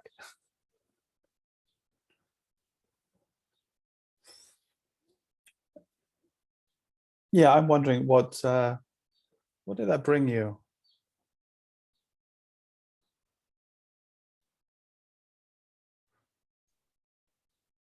A happy back. A happy back.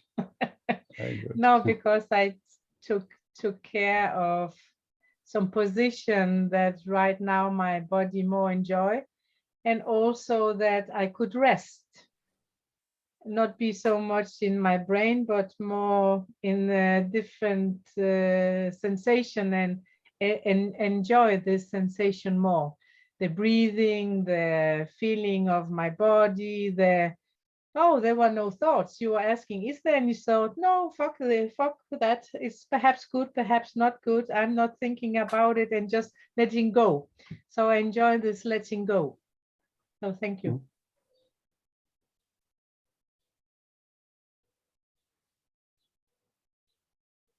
Dan? For me, the message was something like no more fear. like freedom, actually. Mm, That's a need. thank you.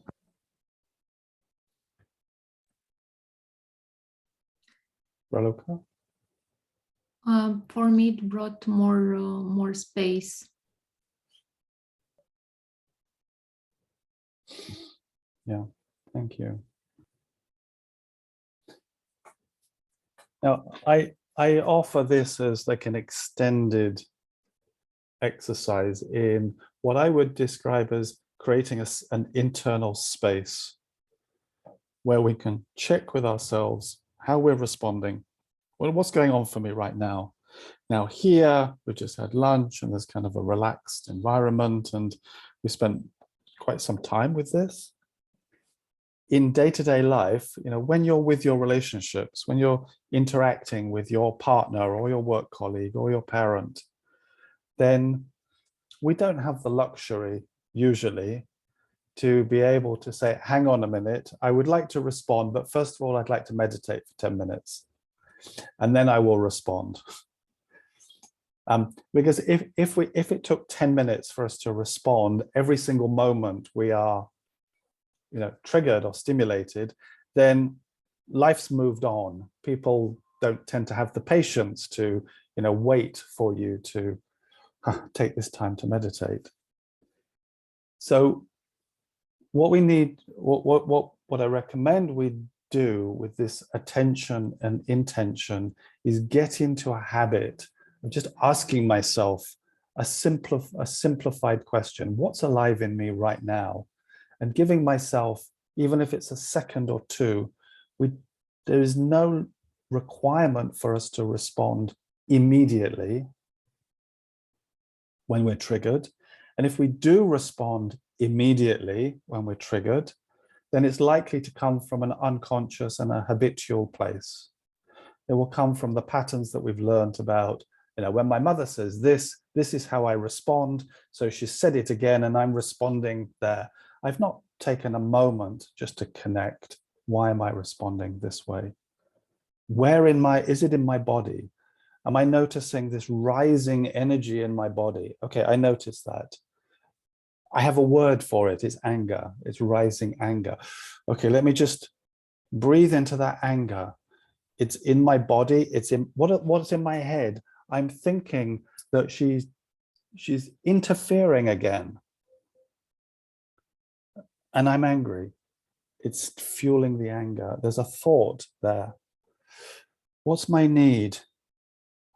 Autonomy, freedom, trust. And I found something deeper and more precious, and in this place of freedom and trust and autonomy, okay, this is what I need. And then I can maybe respond differently. So the invitation for the next month is to develop a habit of taking a short pause every moment you're triggered to check in with yourself. You don't need to respond. It's also giving yourself permission to go a bit more slowly with the people around you. Just take your time a little bit. And I'm not saying 10 minutes every time, or even a minute, or even 30 seconds. I want to be able to use these moments of self-connection efficiently. And this is a habit, this is a practice, this is a learning. If we're not used to doing it, it will be challenging at first. We might not be able to do it consistently every time. It's a bit like, you know, whenever you're learning something, I'm guessing, you know, when you first learned to ride a bicycle or drive a car, assuming that you do, you didn't just get in the car and suddenly you could drive. Of course not. You know, we need to learn. It takes time to develop these automatic responses that allow us to do complex mechanical things. And it's the same with interactions with people. We need to learn. So creating space, creating this pause to self-connect, to bring attention to ourselves. And this is this attention with myself as a first step before I give attention to the other. And what we normally do when we're triggered is our attention, first of all, goes to the other. What's wrong with the other person if they're stimulating us in a way that I don't like? They shouldn't have done that. How dare my mother again tell me what to do with my life? She's doing it again. My attention's with her. I want to bring my attention to myself first, because only then can I respond from awareness and choice. I'm not able to if I've got no attention with myself. So this is an important practice, and it's not an easy practice. There are still many times. So my mother is one, for example. Fortunately, I don't live in the same country as my mother, but with my mother, yeah, there are things that she says, and there are face expressions. She has this way of raising her eyebrow, kind of looking like something like that. And of course, I know what she's thinking when she does that. And I know what she's afraid to say to me. Well, this is what I'm telling myself. My attention is with her. This is what she's thinking. But what's going on with me? So the journal is your friend here. This is, if you have your journal with you in these early stages, this might work for you. Maybe it's not practical. If you have your journal with you all the time, it may be that you just write a few sentences. What's, in answer to this question, what's alive in me? What's coming up for me? Whatever question works for you that turns your attention inside to look at getting this deeper understanding of this kind of dynamic flowing. You've got thoughts, you've got feelings in your body, you've got emotions in your heart, and you've got needs. These are the elements that I would like you to look at and use as a tool. Let's start with needs. Let's go a bit deeper with needs, because I think this is probably the most valuable element that Marshall brought us with nonviolent communication. He's not the first one to talk about needs, and he won't be the last. I guess many of you are familiar with Maslow and his hierarchy of needs. It's kind of a fairly standard concept and theory in psychology and management stuff, hierarchy of needs. He talked about needs. And we all recognize intuitively that we have needs. There are certain things that we need. If we don't get them, we die. It's as simple as that. If you don't eat for long enough, you die. If you don't drink for long enough, and the time is a bit shorter, so you need to drink more frequently than you need to eat. If you don't drink, you die. If you don't breathe, and that's even shorter, depending on how your body is, that's measured in minutes rather than days. If you don't breathe, you die. We need air, we need water. There are physiological things, and we all know this. And there are what I would describe as higher level needs, things that we don't die if we don't have them, but we're not at our best. So when in my relationships, I'm not getting noticed, I'm not getting seen, I'm not getting cooperation, I'm not getting communication, respect, trust, understanding, I could go on and on. There are many needs that I have. I don't die if my partner doesn't trust me, or my mother doesn't cooperate with me, or doesn't understand me. I don't die, but I'm not at my best. When I'm in relation with this person, then there's something that I'm kind of holding back, or I'm contracted. I'm just not at my best. I'm not able or giving myself the permission to be completely free and who I am fully. I'm holding something back. So if my mother is doing things that give me this idea that she doesn't understand me, she doesn't get me, then I will withhold those parts of me that are creating confusion, or that maybe I'm carrying some shame around, or maybe I'm imagining create some confusion with her. If my partner doesn't have trust, is not meeting my need for trust, then I'm always on the lookout. I'm in a suspicious frame. I'm wondering, what's going on. I'm not fully present. I'm wondering, what's going on. What am I missing? What's hidden? If you're not honest with me, if you're not meeting my need for honesty, you're telling me things that I know to be untrue, then again, I'm on guard. I'm looking for, well, what's the truth? I'm not completely relaxed and free with you. I'm not at my best when I'm in relation with you. So these needs, these kind of what I call higher level needs, are really important because they kind of give me this safe space and this framework where I can be truly myself, my vitality, my life energy. I can bring all of my essence into the life that I'm living.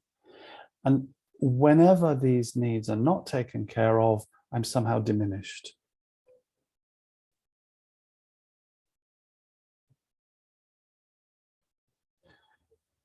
Let me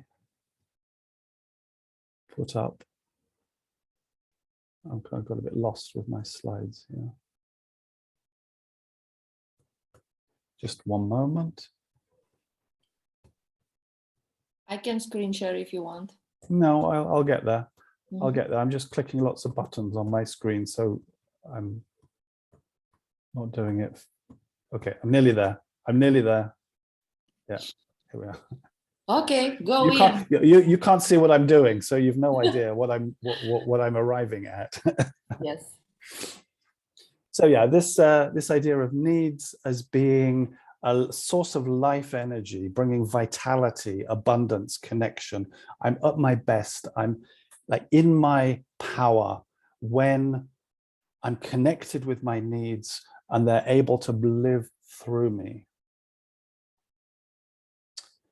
And I've got this very nice, I don't remember exactly where I picked this up, but I really like this depiction of needs. These are all words for, obviously they're words. They're not the needs. And I think this is important to remember because the needs are beyond words, and words are the best that we've got to communicate with ourselves and with other people what this life living in us is about. But there's something limiting about words. And I just want to acknowledge that. I don't think there's much that we can do about it because in communication, we tend to rely on words or we use them a lot. But somehow they're just trying to get us close to this sense of vitality. So if we look around the wheel, I like it, first of all, because it's colorful. And it gives this idea of, us being like really colorful. Each of us is, unique and beautiful and colorful. And I like the graphical representation. And I like how it's organized. There are some needs, it's not a complete list of needs. So I just want to say that up front. It's here as a guide for us as we're entering this journey of getting in touch with this deeper essential self of what is it when we're truly alive and vital. So we've got things like, I've mentioned a couple already. We've got categories that are around honesty. Are we honest with ourselves and with other people? It's connected needs, as you see here, authenticity, integrity, openness, etc. So we all have needs for honesty. Just going around, autonomy, standing on our own feet, making our own decisions about stuff, being able to dream, being able to imagine, being able to take care of ourselves. We need space, our own space where we have, and freedom is in here as well.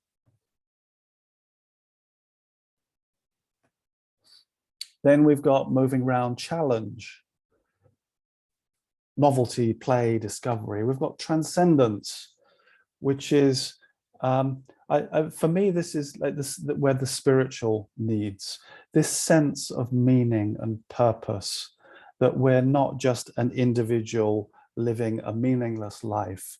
We have purpose. We know when we do stuff, that it's bringing something to the world. And there's creativity, this wonder. Now, moving around, we've got rest. We recognize some of these. It's not only about sleep, it's also about ease, it's about relaxation. Some of these words you might put in different categories. That's not the, it's not the point, is like, is this an accurate categorization? It's more like trying to get a flavor of this flower, this wheel of, you know, what makes us human. Empathy, things like trust, respect, understanding. Community, belonging, being with people. And notice when we get to community, opposite to community on the wheel, on the other side is autonomy. We have both. We both need to be on our own and we need to be with people. Might seem like a contradiction. In fact, it's only a contradiction if we try and meet both those needs at the same time. We have both those needs. They exist in us. And this is starting to give a flavor of where conflicts arise, is when we try to meet different needs at the same time. So can we work out how to meet all these needs? And maybe we do them at different times.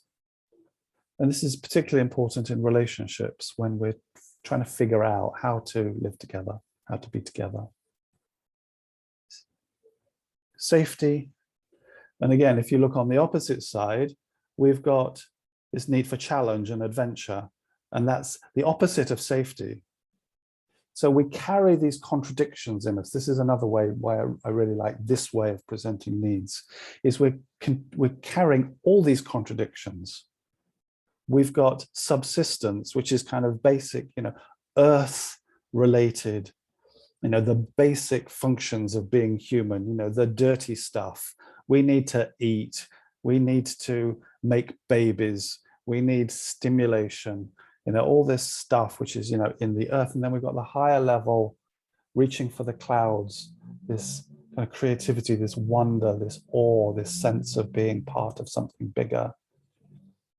And then finishing off the wheel, we've got work, being competent, being good at something, making a contribution, taking responsibility, doing stuff, contrasted with rest, relaxation, ease. We've got both. Yeah. And when we're able in our lives as a whole, and with the relationships in our, let's say, network, all the people that we're connected with, we want in as much as we can to construct our life in a way that's taking care of this whole range of needs. So with different people, we might be seeking different needs. So the needs that I seek to take care of in my intimate relationship with my partner are very different from those in my working relationships. There may be some crossovers. So I work with my wife as well, but not trying to get the same sets of needs met when we're working compared with, this is my way of handling this. I compartmentalize to some extent. So these people, these contexts, these situations, and when looking at my life as a whole, I want to get this whole taken care of as much as possible. And it's changing, it's dynamic, it's moving, it's not fixed. So it's like eating. It's like, I don't eat once and then, okay, I've taken care of that need. I don't need to think about that ever again. Yes, it's moving. My body is giving me signals. Okay, don't eat anymore. Don't eat for a while. Okay, now start thinking about eating. Now eat something. Now it's getting desperate. It's like we have these range of signals, and also this attention with ourselves is one way of just tuning in to what is our system telling us. It's not only our body, it's our emotions, it's our thoughts as well. We'll move there in a moment. Now, unfortunately, most of us have been raised to believe that our needs are somehow a sign of weakness or a sign of a failing as a human being. That we should somehow, we've picked up the message that, you know, being needy is somehow bad. It's not, you know, people who are mature and can take care of themselves don't need anything. We don't need other people. We don't need anything. Somehow we've been conditioned to see that standing on our own feet and being mature human being somehow means that we don't need anything. We can take care of everything. There's this idea of need being a lack of something. If I need honesty, it means I don't have it. Or if I need reliability, I don't have it. And this is a trick that has been played on us to get us to be very compliant, to live in a domination culture where there is this idea of authority. And there's this idea that the authorities know best for us.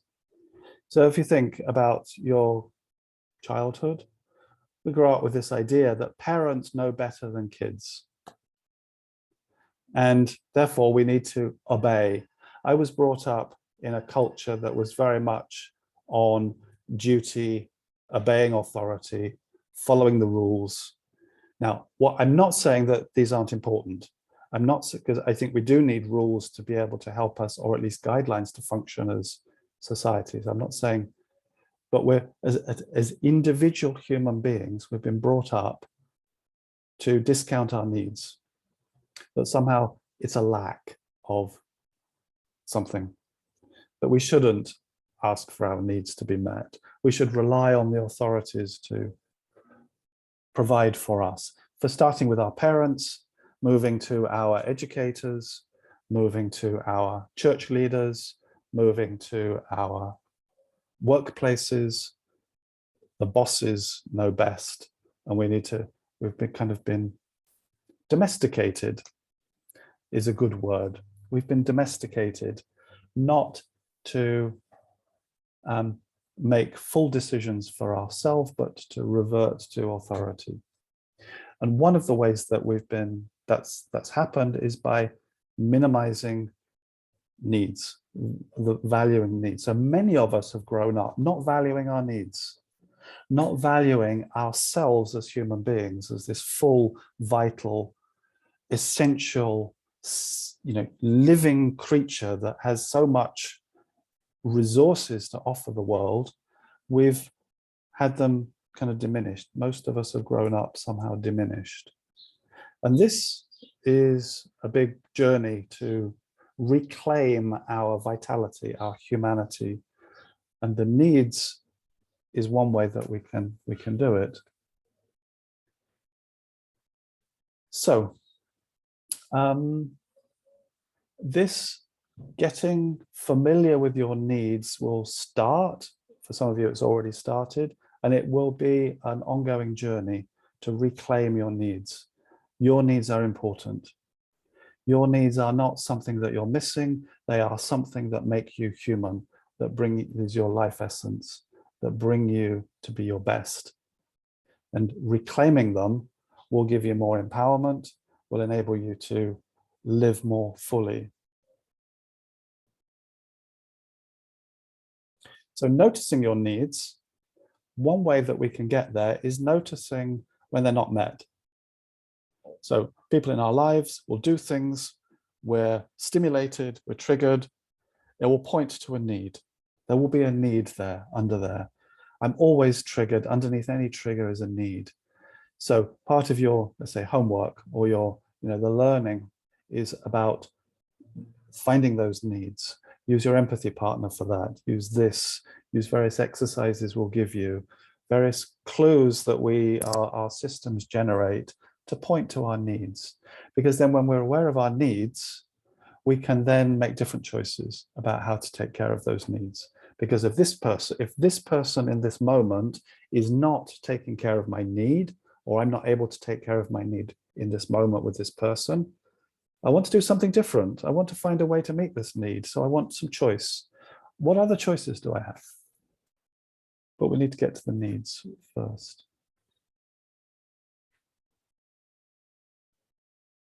Florin. I have a question that keeps raising in my mind. Perhaps you'll touch this, but I have it right now. What's the difference between values and needs? Because I look here for needs. I look here at the needs list, and I see a lot of my so-called values, let's say, and I'm sort of confused between them. Yeah. I don't have a completely fully formed answer to the question. It's something that I kind of ask myself from time to time. Often we use the words interchangeably, and my recommendation is in communication, I wouldn't necessarily make a big distinction between the two. I think they're both pointing to our core and our essence. How I understand the difference is there is no hierarchy in the needs. So all these needs are kind of living through us and with us. And over time, over our experience, we learn to value some needs more than others. And therefore, these turn into values. Each of these needs could be a value. But if I compare my values to yours, my guess is that the list would be a bit different. But if we look at our needs, they're going to be the same. So values are sort of a prioritization of needs, right? Yes. A personal prioritization. It's something very personal. Yeah. We have the same list, but we prioritize it differently. Yes, exactly. Now, there is an important, if we look at it that way, the distinction is quite important, because if we try to connect on values, then it's much harder. Because, I say, well, I really value what's most important to me in life is honesty. And you have a value that's, that is a value, but it's pretty low down. It's not that important to you. What's more important is freedom and autonomy, let's say. Then, we're going to struggle to match. But if we expand our horizon and say we both need honesty and freedom and autonomy, they sit side by side. We're not kind of prioritizing them. We need both. It more naturally and easily takes us into connection. So, in our exchanges, we're trying to meet both honesty and freedom and autonomy. Whereas if we get into our values, we're trying to, compete. Okay, well, you've got these values, but they're not so important for me. This is what's important for me. Mm-hmm. It's a different energy. I think you've just answered a 1-year-old question for me, so thank you. And what I would like to say, in terms of how we construct our life, in terms of how we make decisions, I think values is important. It's useful. Maybe useful is better. It's useful to know what is most important for me at this point in my life, so that I can then, because it can be overwhelming to say, okay, I want to take care of all these needs. Okay, but which are the ones that are most important to me right now at this point in my life? Thank you. I'm glad I could answer a year-long question. Yeah. Thank you. Stefan, I'm not sure if you're aware if this is deliberate, but you've disappeared below the screen. I'm sinking in my chair. And that's okay if you're comfortable with that. And I enjoy seeing your face as well. I'm fully here and I learn a lot. And I don't think I ever asked myself which is the difference between values and needs. And now I find it so interesting and valuable. So thank you for showing this. Thank you.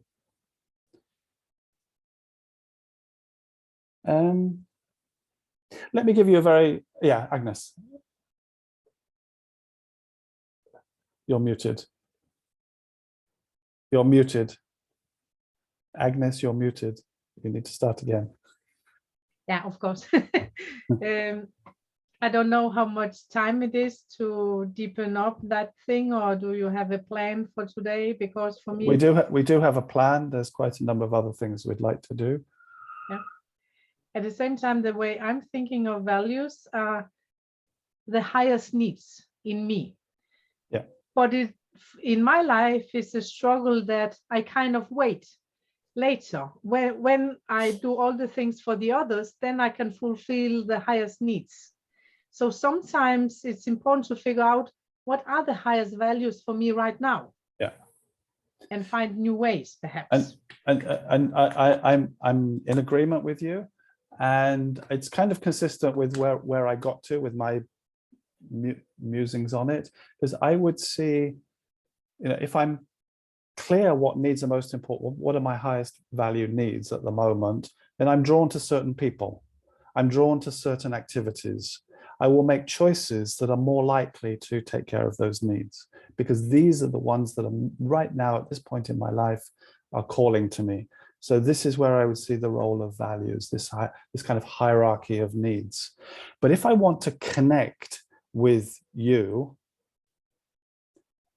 and if I want to connect with a wider range of people, then I want to step back from these and look at the whole picture of needs. Yeah, but for me, it's kind of, if I can have high values, but I'm not fulfilling them.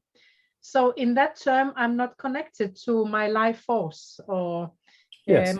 my flow, because I have to do others because of the automatic stuff. So it's not the same that I fulfill my high values. Yeah, but they're important to know in terms of making bigger decisions about how you shape your life. If they're not fulfilled, then my invitation, would be to find ways to fulfill them, because otherwise, as you say, you're not at your best. You're not giving of your best. Then it will be like John Lennon, life is what's going to happen to you when you're busy making other plans. Yes. So these are some quite big existential questions.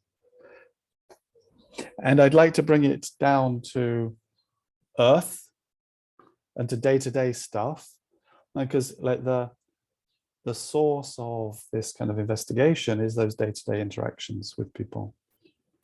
So what I would, just to give you a very simple example. So in our household, I'm the one that does most of the washing up. I wash the dishes. I enjoy washing dishes and I enjoy the results. I charge a lot of money to do it for other people, in case you're thinking maybe you invite me to come and do yours. But doing our own. But what I hate, what really takes away the enjoyment is when there are vegetable peelings and old tea bags in the sink with the dirty dishes. And I've had this conversation with my wife and my daughter many times, asking them that they throw them directly into the trash and not throw them into the sink. And yesterday I washed the dishes, and of course there were some vegetable peelings and a tea bag, and I got really irritated. I mean, it wasn't anger. So I noticed this feeling, and asking myself, why is this important for me? And there's several needs that come to mind. One is just ease and kind of comfort, and it's like a sensory enjoyment of the dishes, but cold tea bags and vegetable peelings are just not enjoyable for me. So it's really it's about a sensory enjoyment of what I'm doing. And it's a need for efficiency, because I like to do the dishes, but I like to do them as quickly as possible. If I've got rubbish that I need to remove as well, then it's slower. I need to take more care with washing the things that are there. So it's about efficiency. And it's about cooperation. So I've heard my family tell me, yes, they agree, they will throw things away, and yet still they're not. So I would like, to really be able to trust, rely when they say they'll do something, that they'll do it. So there's a number of different needs that are coming up. Some are about the experience itself. some are about use of my time, and some are about my relationship with the other people in my life. So all these needs are present in this simple thing of finding a tea bag in the sink. So these are the kinds of situations that we'll be inviting you, recommending that you look at. What are these day-to-day things? What are your tea bags in the sink that trigger you? And why is it triggering for you? Because, you know, there's part of me that says, well, okay, just take the tea bag out and throw it in the rubbish. What's the problem? There is this part of me that feels some shame that I'm reacting in this way. Yeah. But I am reacting in this way, and I want to not just cover it up with shame and kind of push it away, but I want to go into it. Why is it important? So I'd like you to think of your own situation. What's your own equivalent of the tea bag in the sink with somebody, one of your relationships? Maybe it's something they say, maybe it's something they do. And just take a moment to ask yourself, what's my need behind it?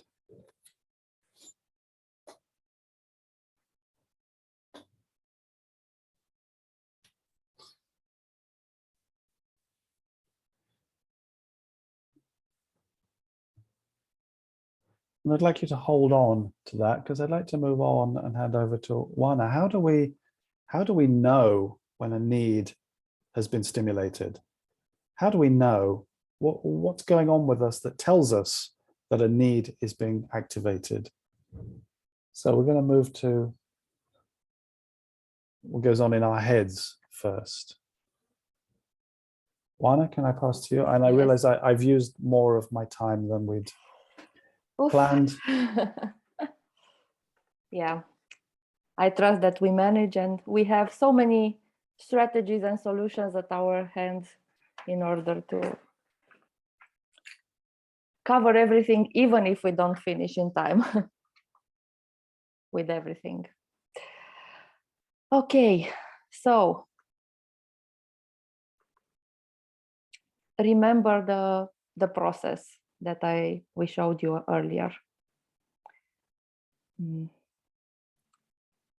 I'm just trying to find a way to see you on the screen at the same time as the shared screen, which is a challenge with Zoom.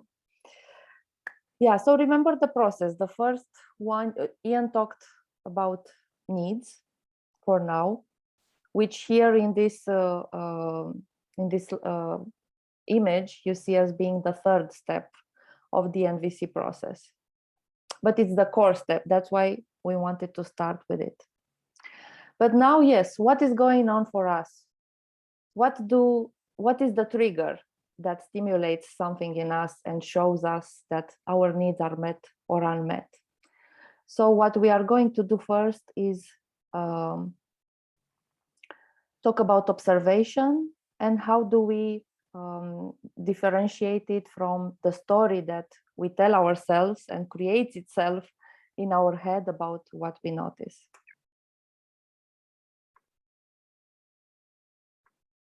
But first of all, why is it important to separate the two of them? Why should we do this effort? Any idea?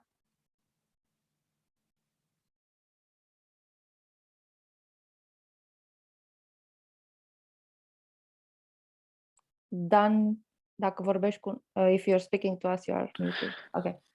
Because we simplify the situation in this way, we see more clearly what is happening and what can we do.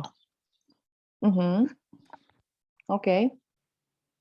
Any other idea? Probably because the observation, what we observe is not arguable. It's more probable that the other person sees the same thing versus the story we tell ourselves. The probability that the other person has a different story in their head is much higher. Mm-hmm. Yes. Yeah. So both of what you said is true.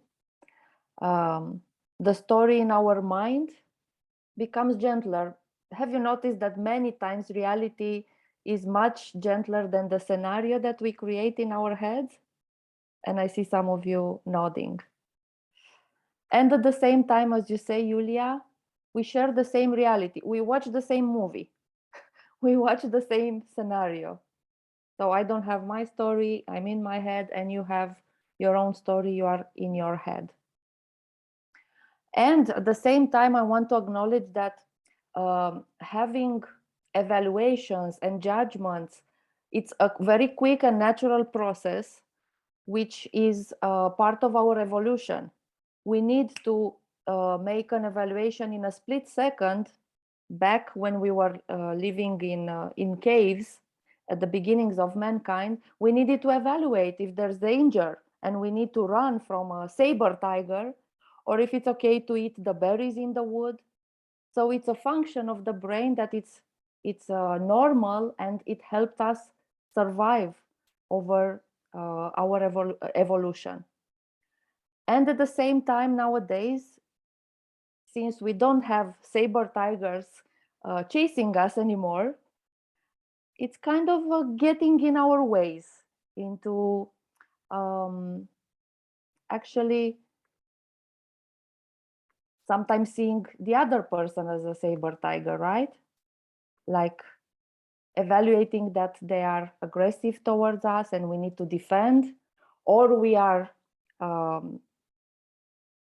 attacking the other person and they need to defend, and they have an aggressive reaction or defensive reaction, right?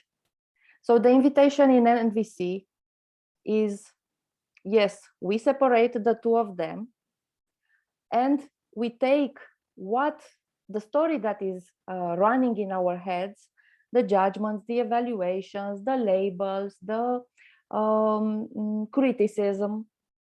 The idea is not that we don't need them and it's bad to have them, but how do we put them into our service? It's not primal survival anymore, but it's rather, what is this story that is forming in my head about what I see? What is it telling me about what's important for me, about my needs, about my feelings, about my emotions, about my inner world, about what's alive in me right now?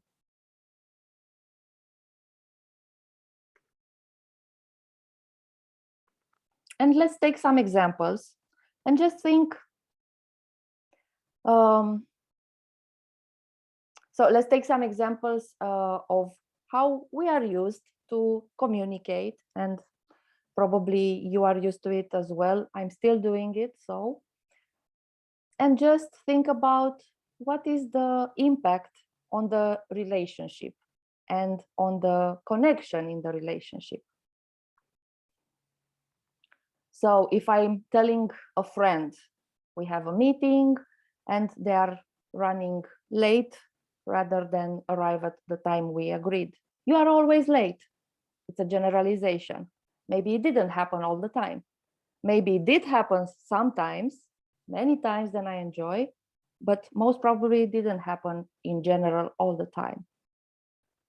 Or if I come home and I start telling my partner about my day and they are doing something else, like looking on their phone. It's so rude of you to ignore me while I'm speaking. You don't care about me. So I'm labeling them, it's rude. Then I interpret, you are ignoring me, you don't care about me. Do I have any chance of getting connection with my partner through this way of speaking? Or I'm thinking to myself, this is an inner way of speaking to myself. I am so stupid, I am to blame, I did mistakes, and then blaming the other. And he should have told me from the beginning, bam, bam, bam. Yeah. Is it something that we used to do? Is this a dialogue that is familiar in our heads? Yes, I see Stefana nodding.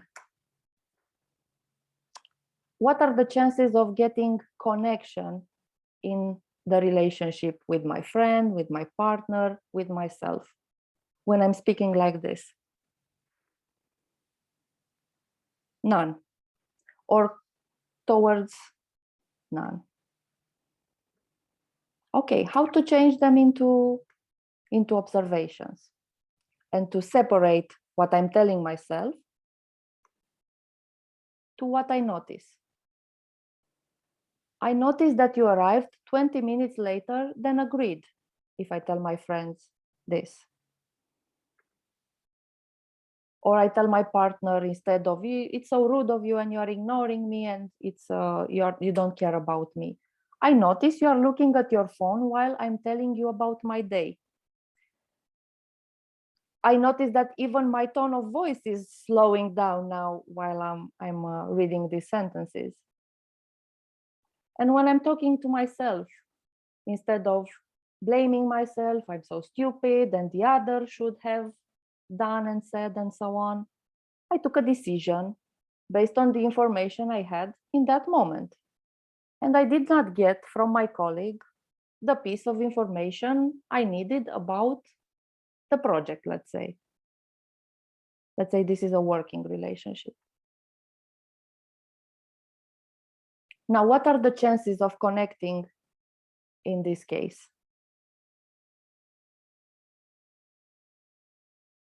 A bit higher than none, right?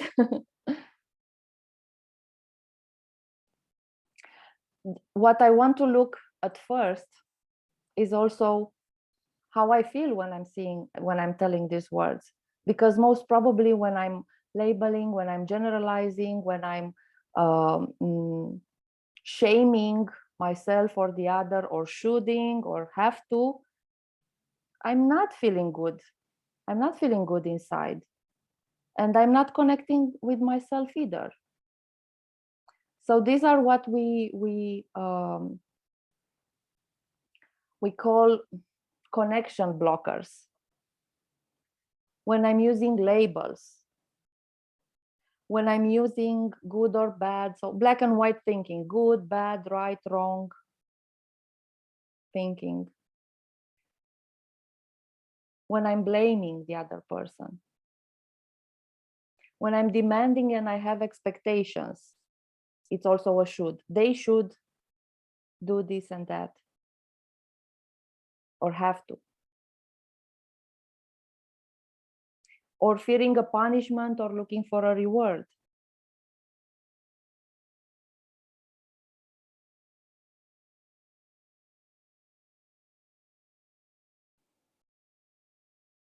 I have lower chances of getting connected with myself and with the other person when I use these kinds of language, either if it's in my head or if it's with the other person. I wonder if you have any questions.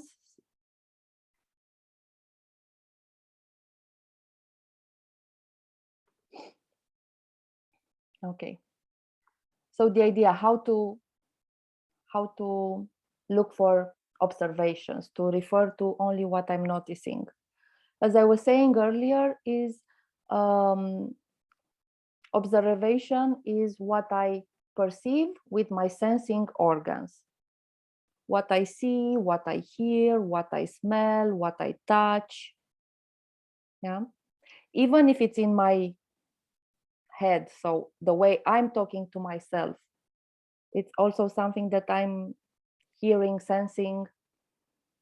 Yes, so it's my inner voice, let's say. And if I were to put it in something more tangible, is if I were a video camera recording this very moment, what would I show? Because a video camera wouldn't show you are always late, or you are rude, or I am so stupid. A video camera would show what they can record visually and what it's hearable, right?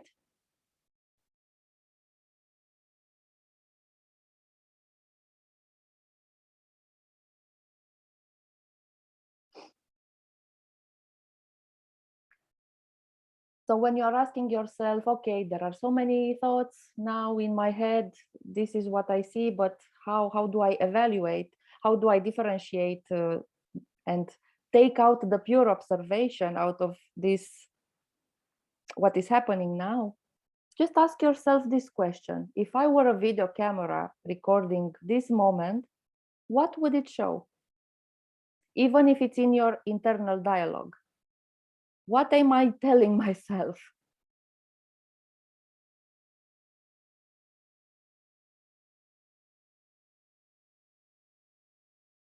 I see some of you smiling and thinking. So I would love to hear if there is anything you want to share. Florin? Yeah, it's very funny from real life examples, the way we present. Your friends don't like me, or your mother doesn't like me, and I was trying to interpret this to the video camera.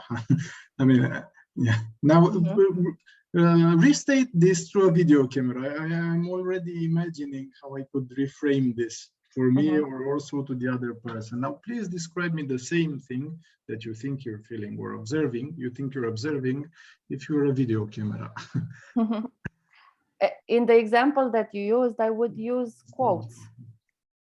Yeah, your friends don't like me. Your mother doesn't like me. No, your friends don't like me.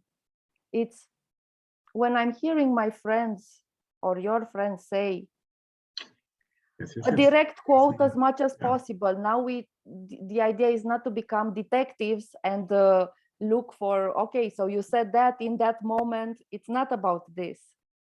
It's about making sure we see the same reality. We refer to the same moment. Yeah. So when your friends are saying, I don't know, give me an example. When I hear your friends, it's very nice to saying involving senses or sensorial organs. This exactly. Is great. Yeah. When I hear your friends saying "bam bam bam," my interpretation is that they don't like me. Yeah. So you see, I already separate them, and I can bring that it is my interpretation, my perception, my evaluation. Maybe I am wrong, but I'm naming it.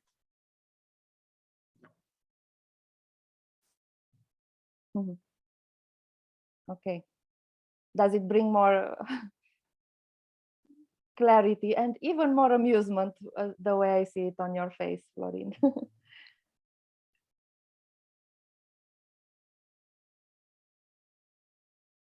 Okay, can we go further? And I want to invite you to start an exercise.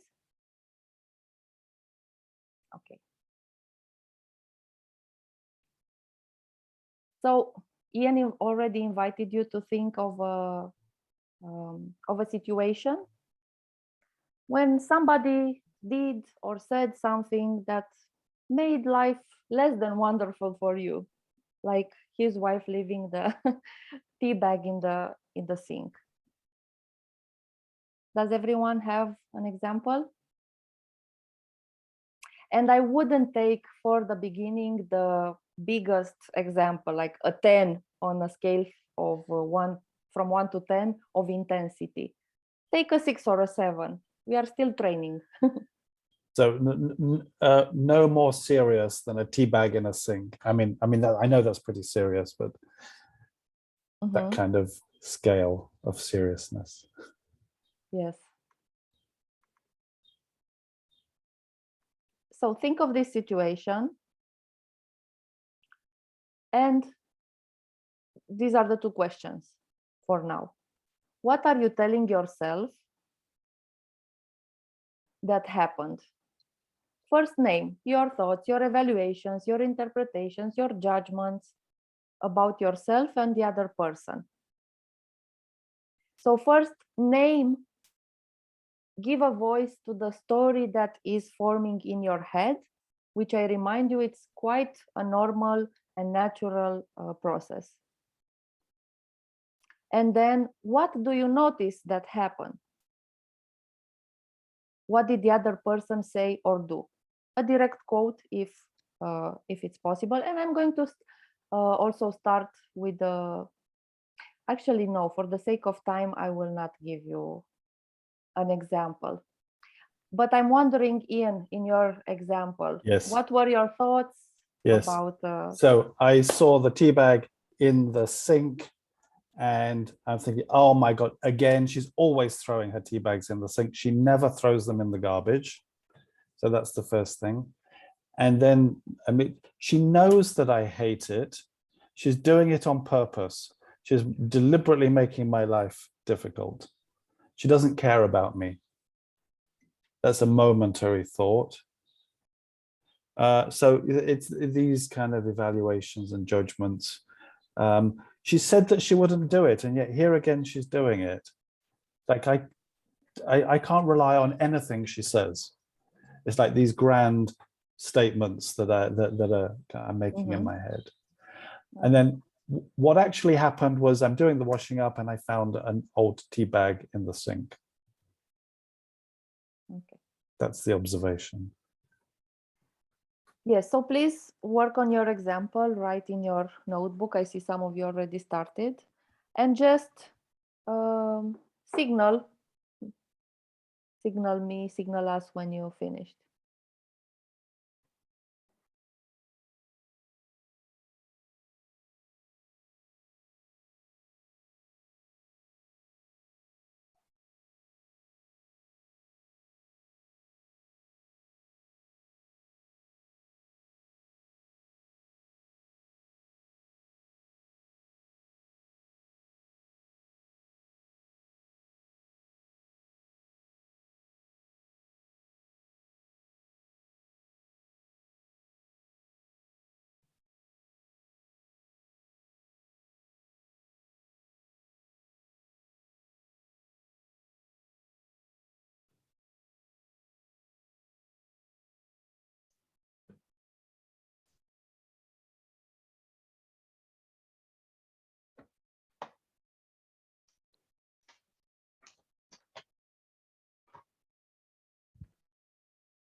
Also, can you please put the share screen again? Thank you.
looking at the screen, my interpretation is that many of you finished.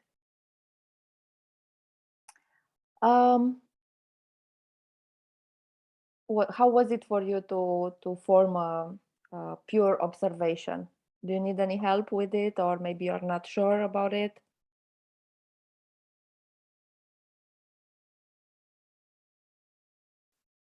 Okay, so it seems that you don't need any help, so I would go further. We are doing this exercise on the same situation, but step by step. So we are going to continue working on this exercise throughout the day.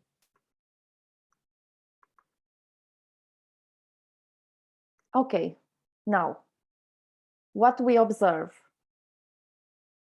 around us, what is stimulating for us? Is it the trigger or is it the cause of our reactions? What do you think?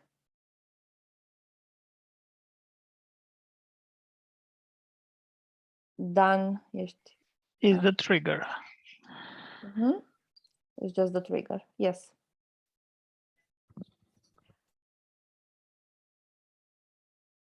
It's just the trigger, and yet we have grown up, and we maybe, I don't know, just correct me if I'm wrong, but in my case it was like this. I was brought up to perceive from my environment that I was the cause of how other people were feeling or reacting. Is this familiar for you? Yes, no? I see some nodding. Yeah.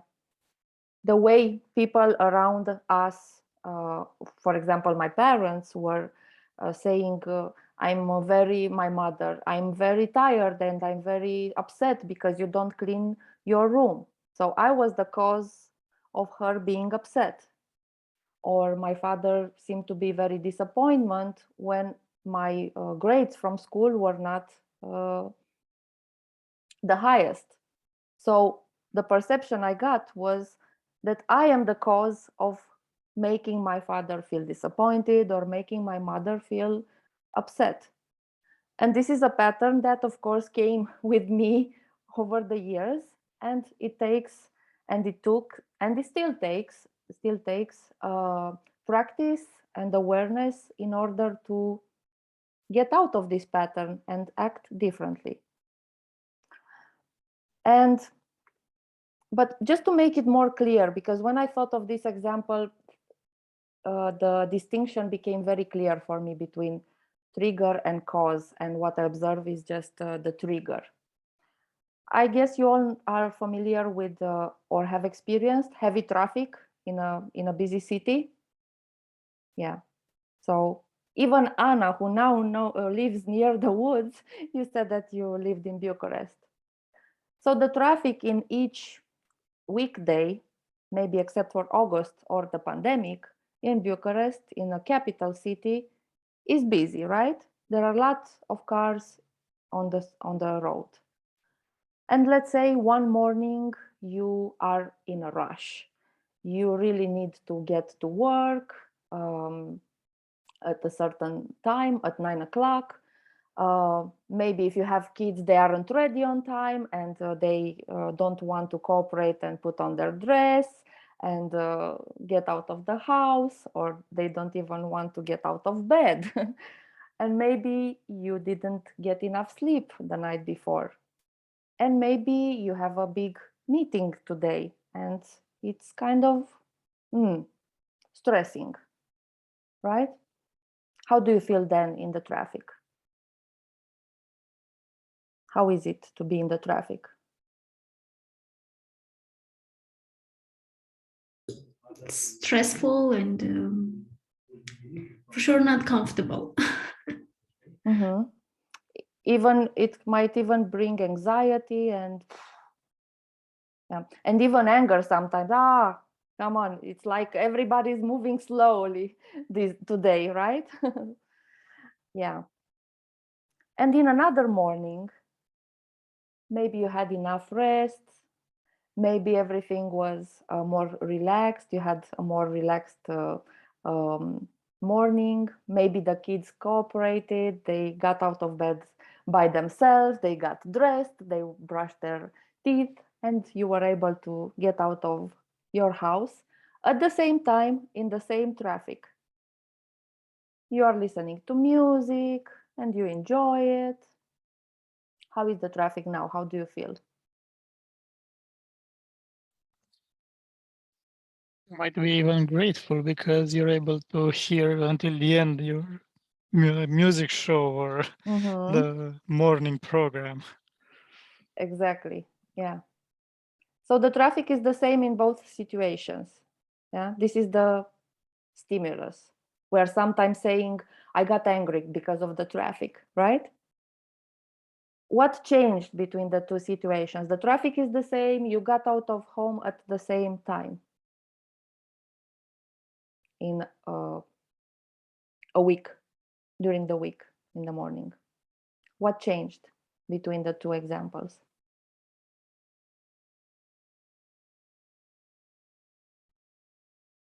Your needs.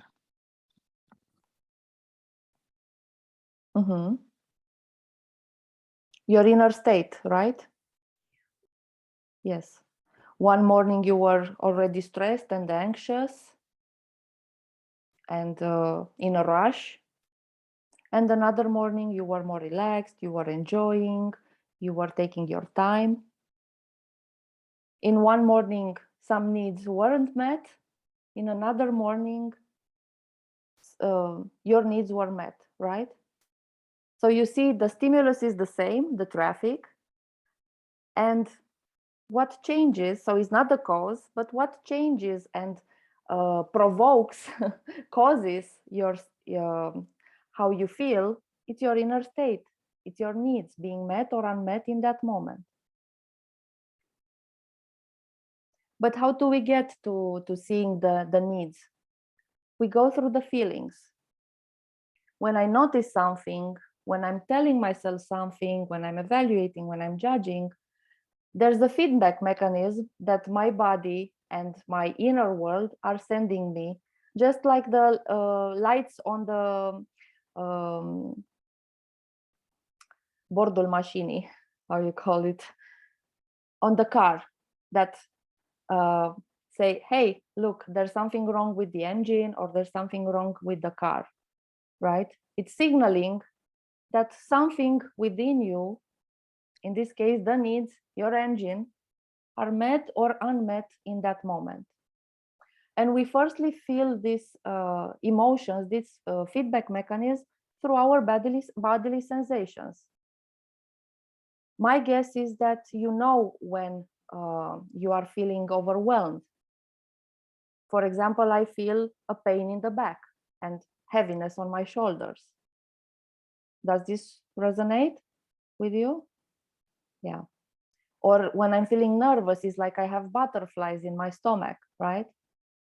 So there's already a bodily sensation. Or when I'm happy and joyful, it's like I'm expanding, my chest is expanding, right?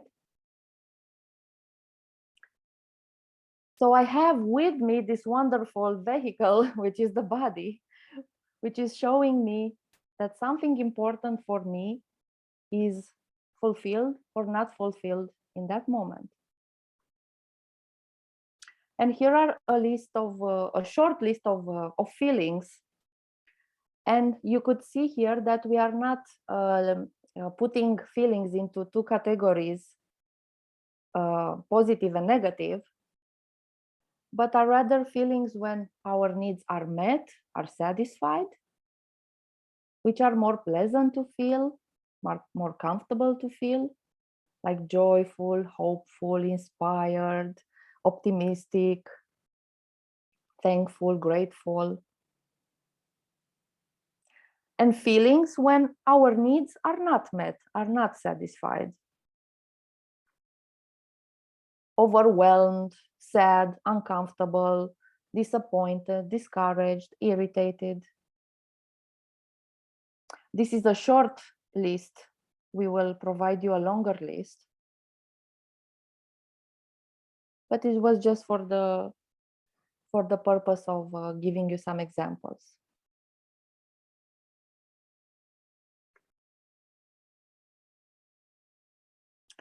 And now there are times when we use words that we say they're feelings, but actually they're disguised thoughts. So this is the differentiation we would like to invite you to make here. How am I feeling, or how am I feeling about you? And these words are, for example, ignored. We are used to say, I'm feeling ignored, right? How do I feel when I say I'm feeling ignored? How might I feel? Unimportant. Mm-hmm. And when you say you are feeling unimportant, how do you feel about that? How is it for you? Painful. Mm-hmm. I feel hurt. Hurt, yeah.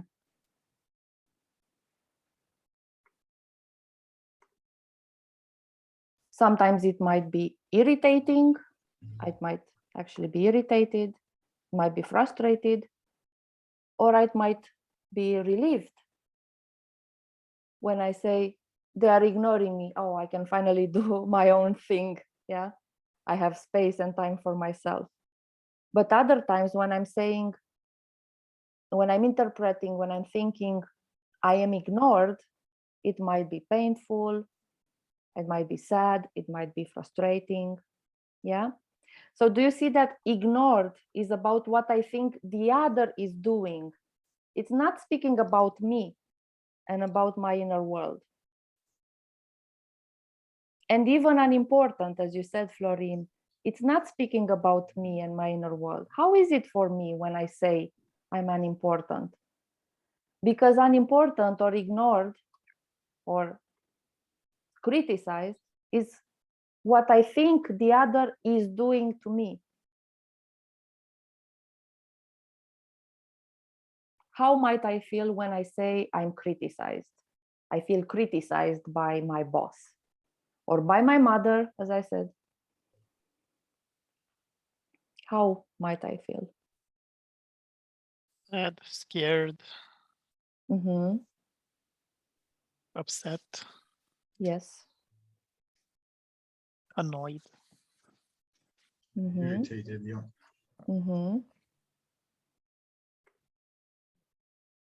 Sometimes it might be painful, it might be discouraging, and even I might feel hopelessness. Yeah. How about when I say I'm intimidated? I feel intimidated. I used to say this for a long time when in each meeting Ian was present some years ago. I'm feeling intimidated as Ian is showing up. How might I have felt that moment? And please, I would love to hear other voices, everyone's voices.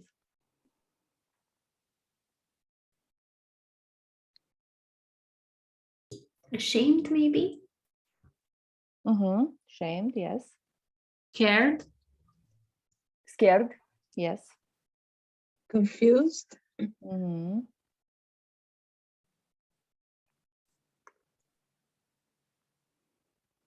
I might be even disconnected, so I'm lacking connection. I'm helpless. I might even feel lonely. Yeah, so, and you all said different other feelings because it depends on my inner state. The idea is, the invitation is to make the difference between my feeling, my emotion, something that is talking about what is going on with me, rather than what I think the other is doing. Because I'm sure that Ian was not intimidating me, was not his purpose in each Zoom meeting to come and I will intimidate. And what is intimidating actually? after all, right? So it was not his purpose. And why to do this distinction between what I think the other is doing and how am I actually feeling?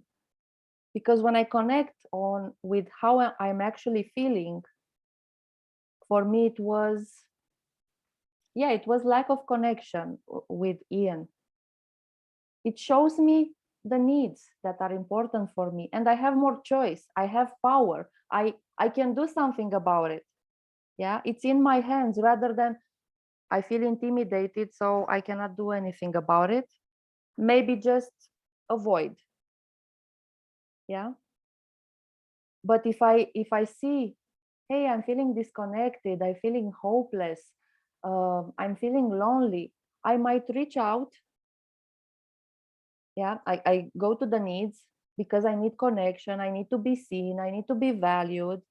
I might reach out and speak about this with Ian, which actually happened, but out of a conflict.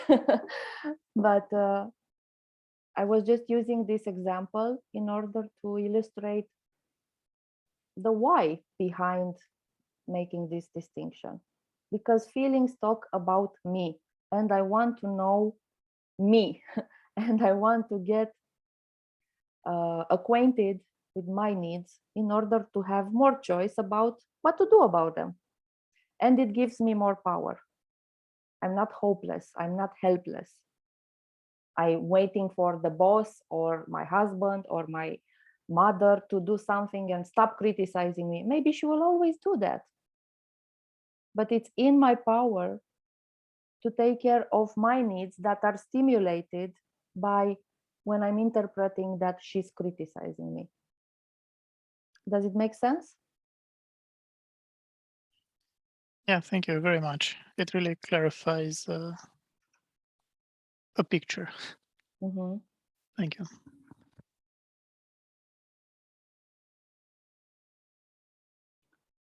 Any other questions, thoughts? I have a question.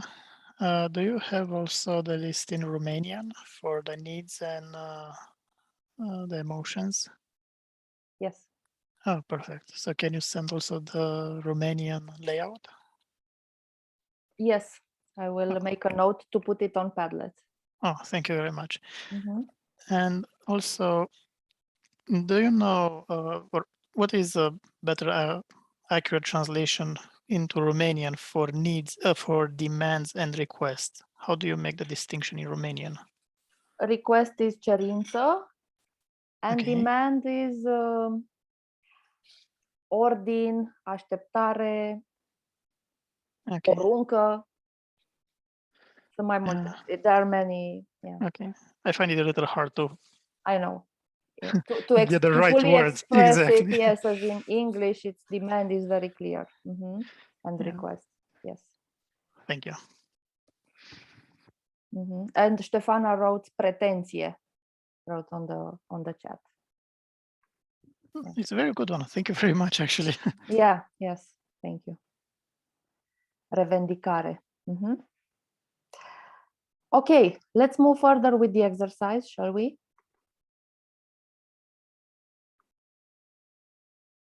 On the same example that you chose before. When thinking about that example, notice the sensations within your body.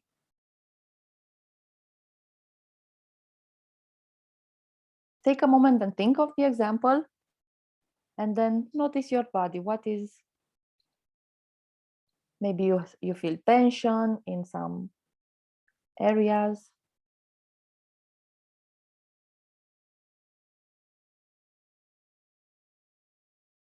Or even pain, maybe.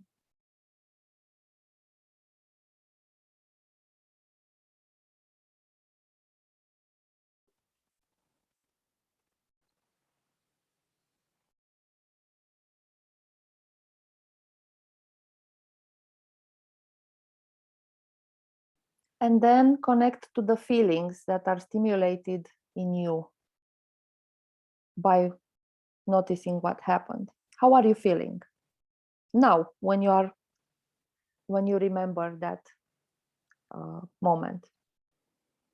Just tell me if you need me to show the list of feelings on the screen.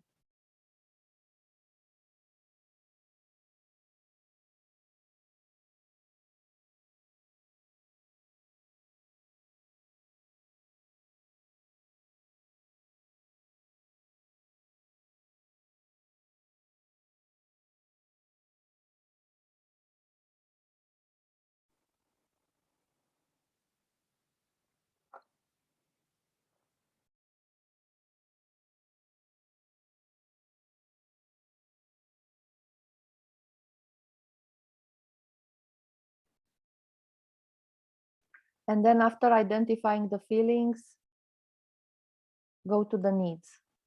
What are the needs that probably are not met in this situation?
Okay, so I see that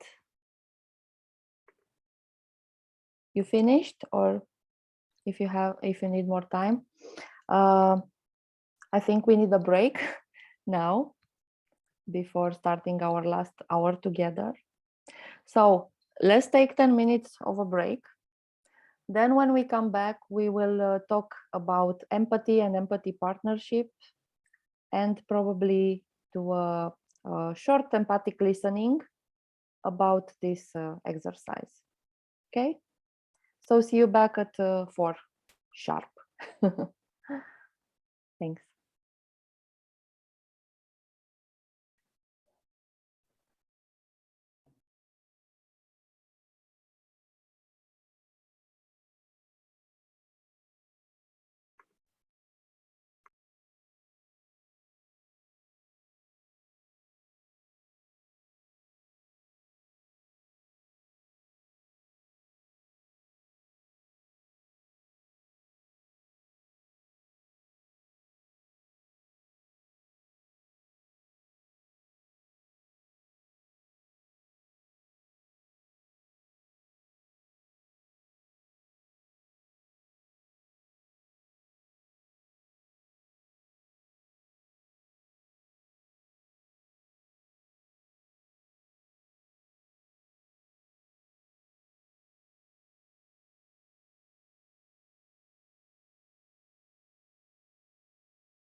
Yeah, what one, and maybe just to clarify, the purpose of this bit is to Mhm. now to move to start thinking about the next weeks and the different elements of the program. So at the beginning, as that, we've got the modules, and then we've got weekly materials and journaling, empathy partners, etc. So we'd like to focus on each of those and give you enough information so you know what next, how to start setting things up, what's already in place, kind of how to navigate it.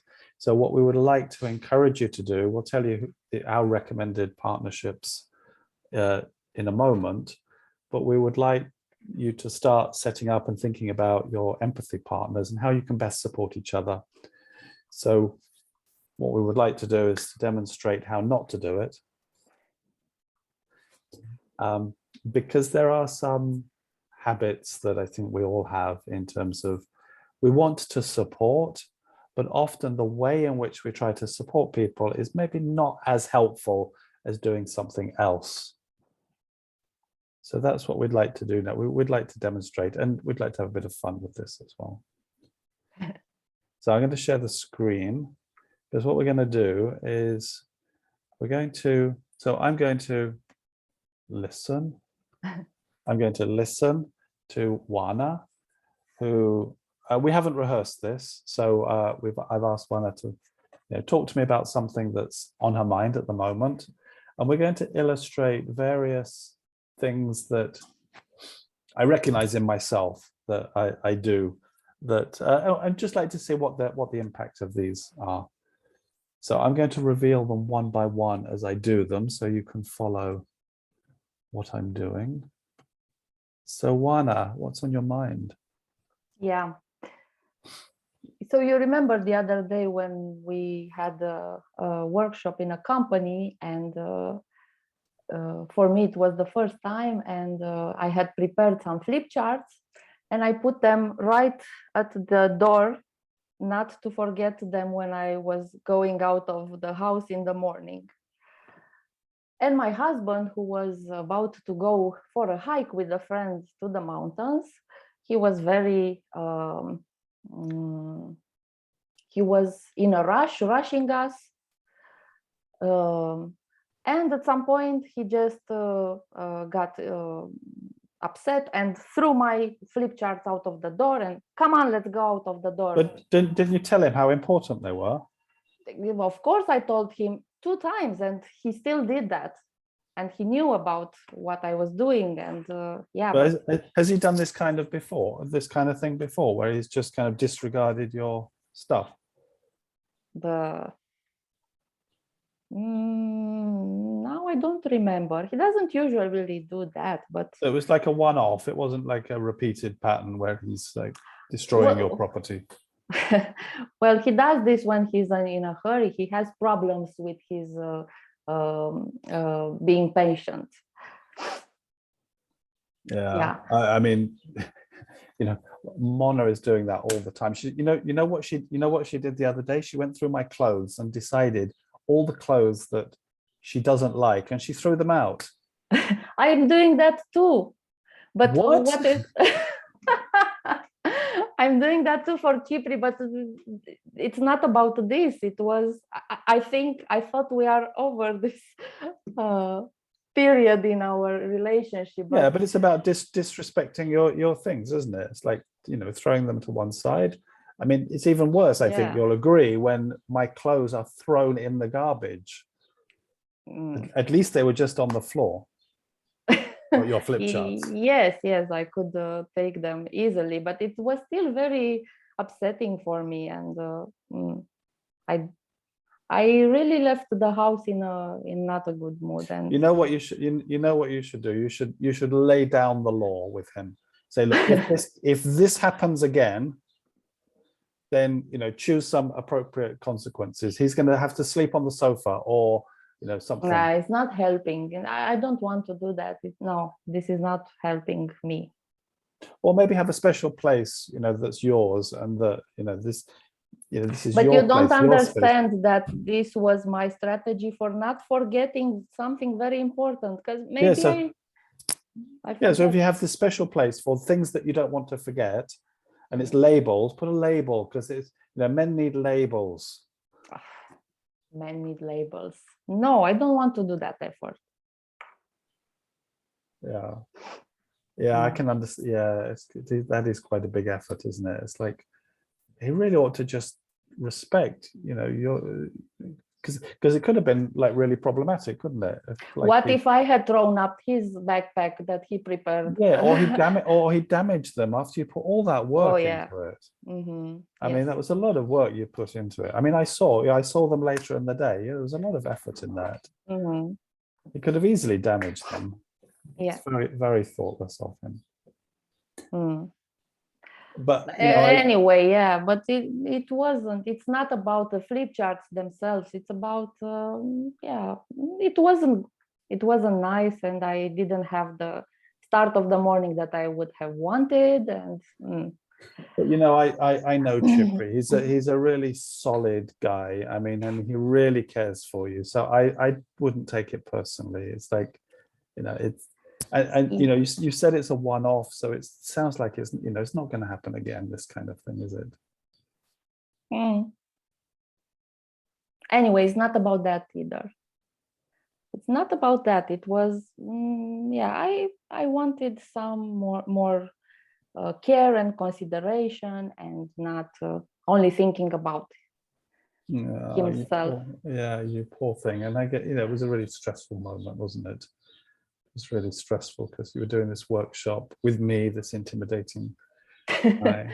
No, it wasn't stressful. It wasn't stressful at all. It was more disappointing. Mhm. Yeah. Anyway, but it's how was it with, just a minute, how was it with your parents? How did they like treat each other in these kind of situations? oh, come on, I don't want to go there. It's not like I'm in therapy, right? Well, I think it's important that you know you understand the root of why this is bothering you so much. Yes, but not now. Yeah. Okay. Anyway, I don't think it's such a big deal. I mean, it was a small thing. Just get over it.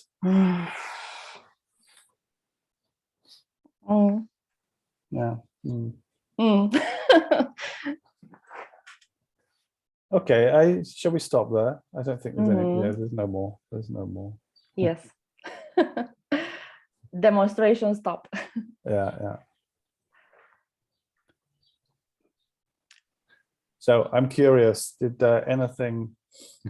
I mean, how was it? I mean, I had some fun with that, but and it was kind of exaggerating. But I'm curious, is there anything in which you just witness where you maybe see yourself, maybe not in obviously quite such an extreme way?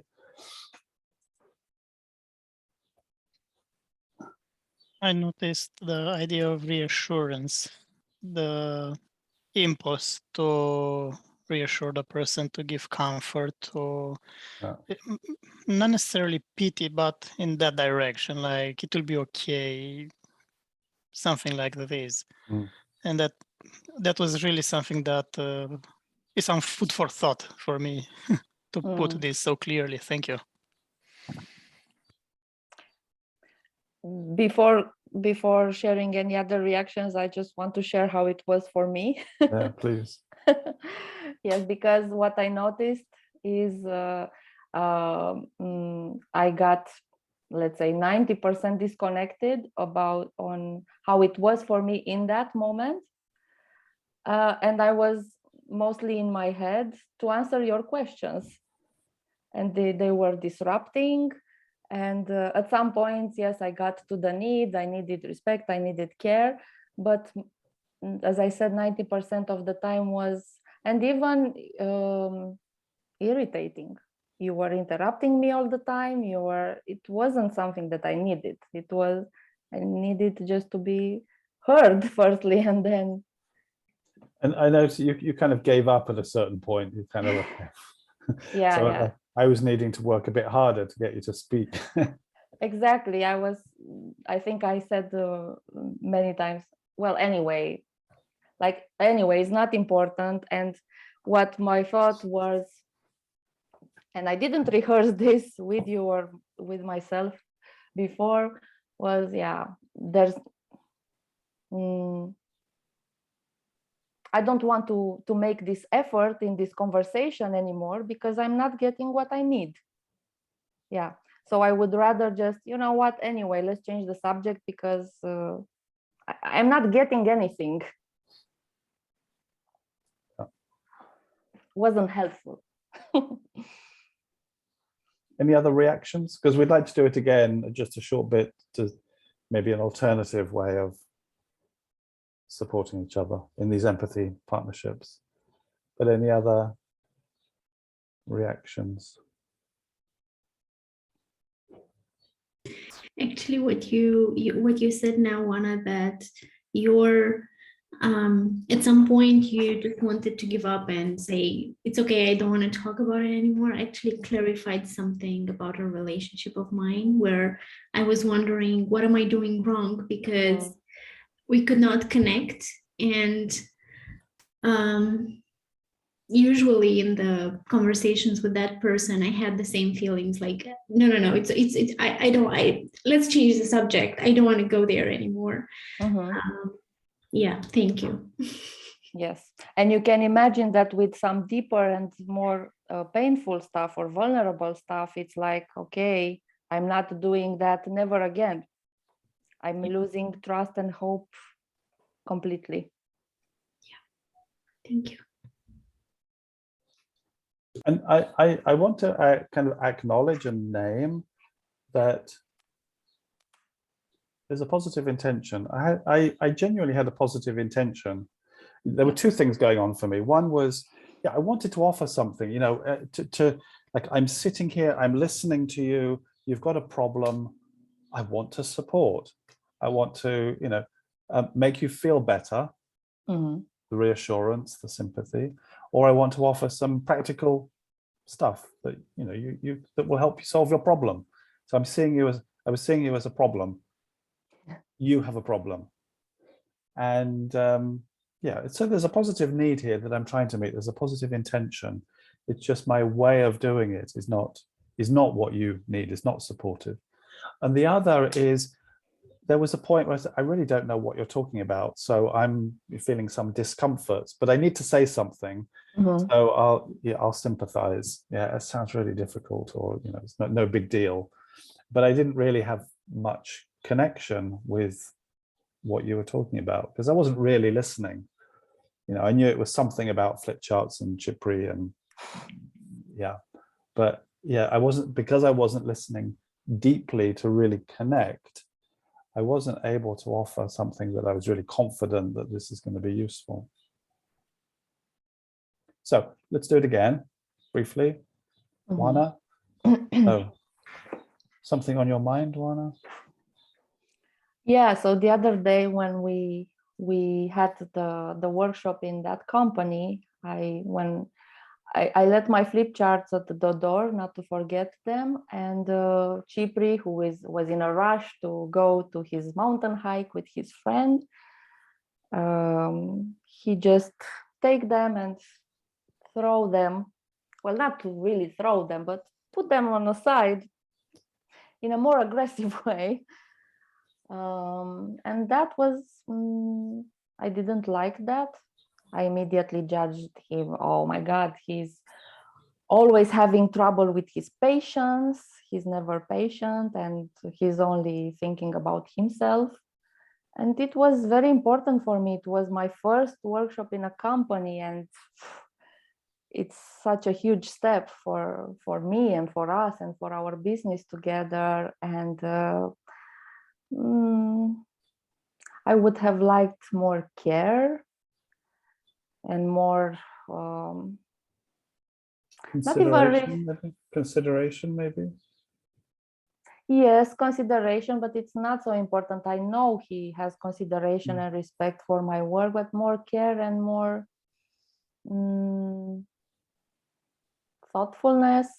But I guess care was the most important for me, and support. Support, maybe, yeah. Yeah. And probably we were lacking connection then because we were all both focused on our own stuff during that day. We were both excited about what we were going to do. Yes, so I would have liked more connect. I don't know how to have done that early in the morning. We were in a rush anyway, as any morning. And at the same time, it would have been important and would have set another mood in the day. But as you know, I recuperated from this incident, but it took me some effort, and I would have wanted more ease and flow, and yeah. I feel complete now. Thank you, Anna. So, in contrast, what was I doing there?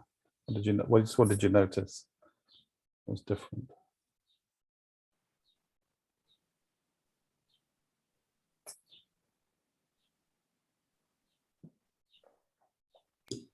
You were more silent, and you didn't make, at any point, you didn't make it about yourself.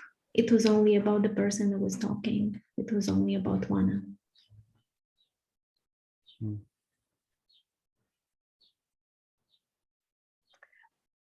And I had the space to go deeper,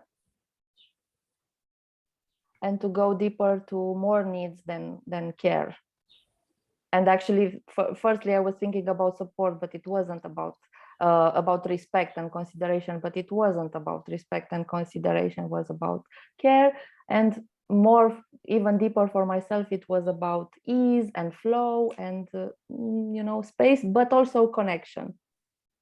So I didn't know these needs before having this part of the demonstration.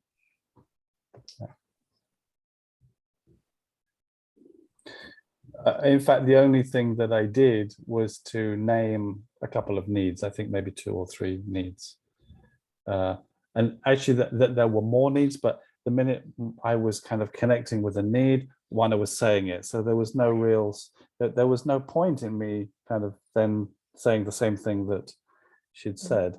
And it was no, I don't know if you noticed, but the first need that I suggested, said, no, it's not that, it's something else. And that's okay. I mean, I'm simply there to offer some support for her to self-connect. And if I'm guessing wrong, then it's not about my failure. It's about, it was maybe even helpful to make an incorrect guess, because it gives her, no, it wasn't that. It was, and then it takes her to the place where it's actually relevant to her.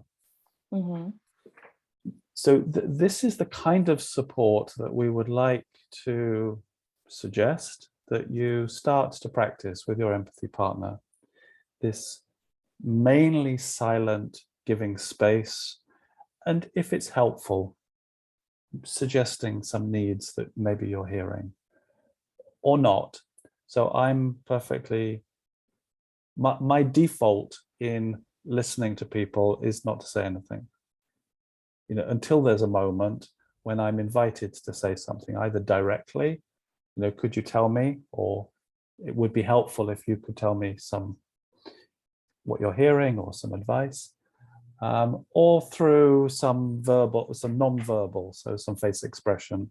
There's a moment, my camera has stopped, but I'm still here. It's kind of embarrassing when it stops with my mouth open like that, but very embarrassing. You turned red. Just take that. Okay.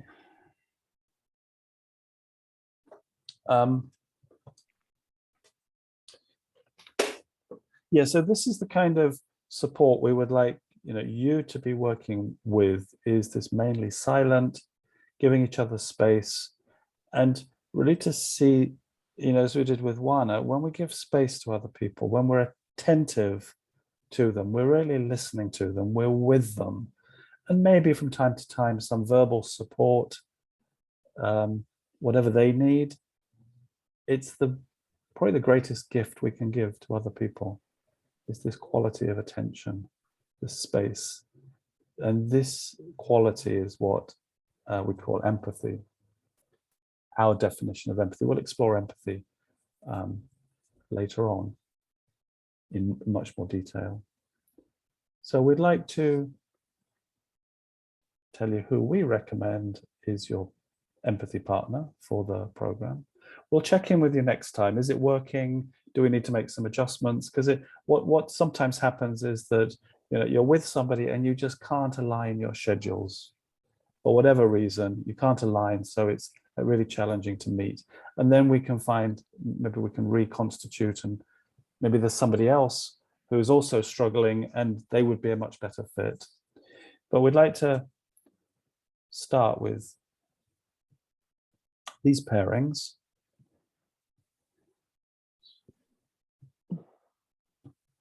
Here we are. So Raluca with Agnes, Andrea, who's obviously not here, with Stefana, Dan and Anna, Julia and Florian.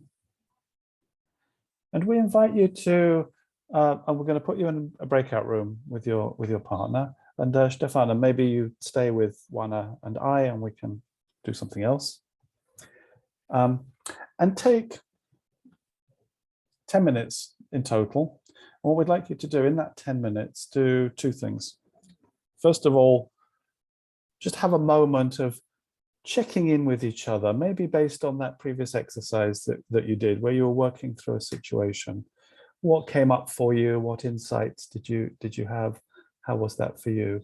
And maybe take, let's say, 3 minutes just to get into an initial short practice of you talk and the other person just listens. You don't need to say anything. And I advise you not to say anything, just listen. How is it to listen to each other? Can you keep your attention with the other person?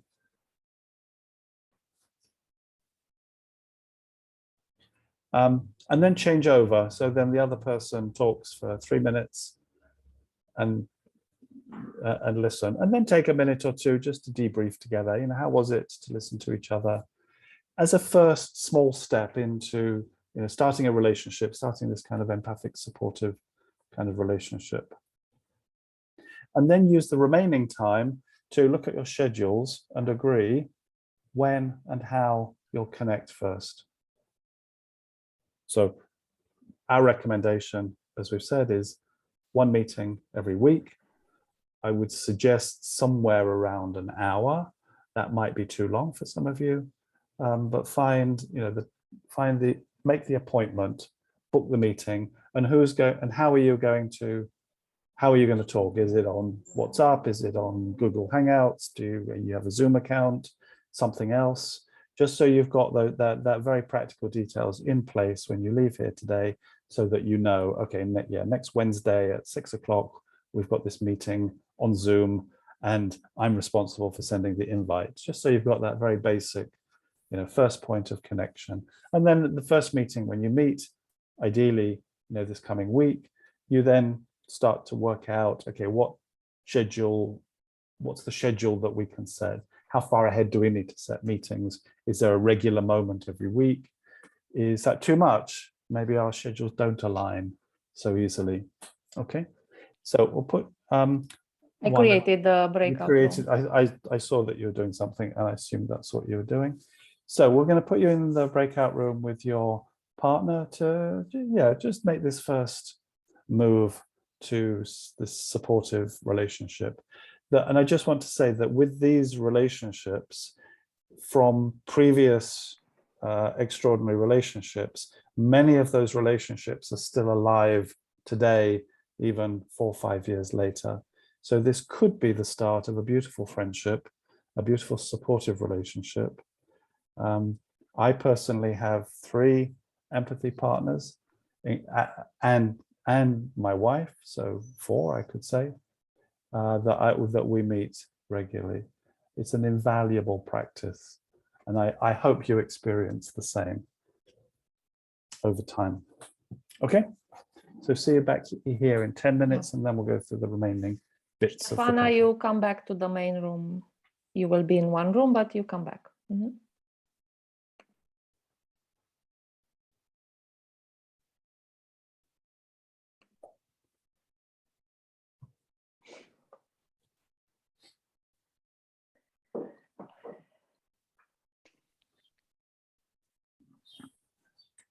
So everybody happy with their partner? Yeah, Julia, Optispay, it is okay. Perfect. Yeah, we had some leftovers there. Yeah, you were cut off Yeah, before you'd finalized your yeah. meeting. Yeah.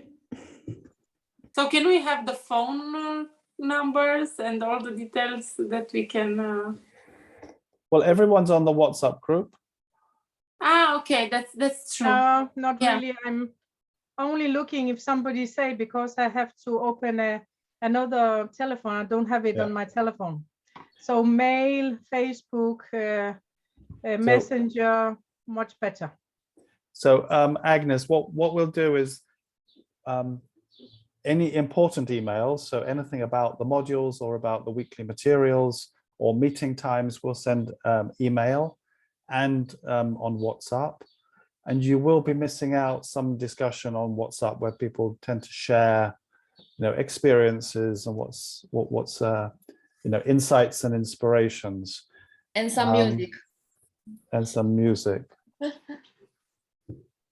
So I don't know what to do about that. That's not kind of adding, an extra layer of complexity.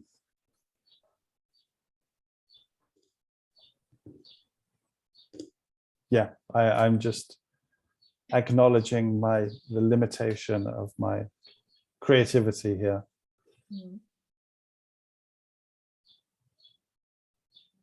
I would like to have a request about WhatsApp, because I noticed that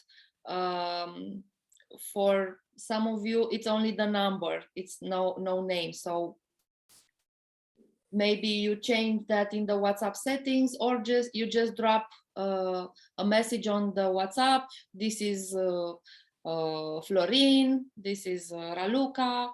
Yeah, so that everybody can see, okay, this is Raluca's number, this is Florin's number. So we have our contacts. We know how to identify ourselves in the WhatsApp group. Is this doable? Okay, great. Okay. So just a couple of other bits of kind of housekeeping.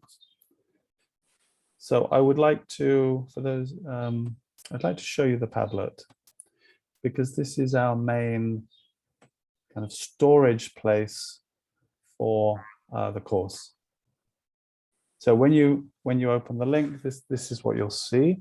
You can comment on anything. It's nice for us to get comments, and you can ask questions here as well if you wish.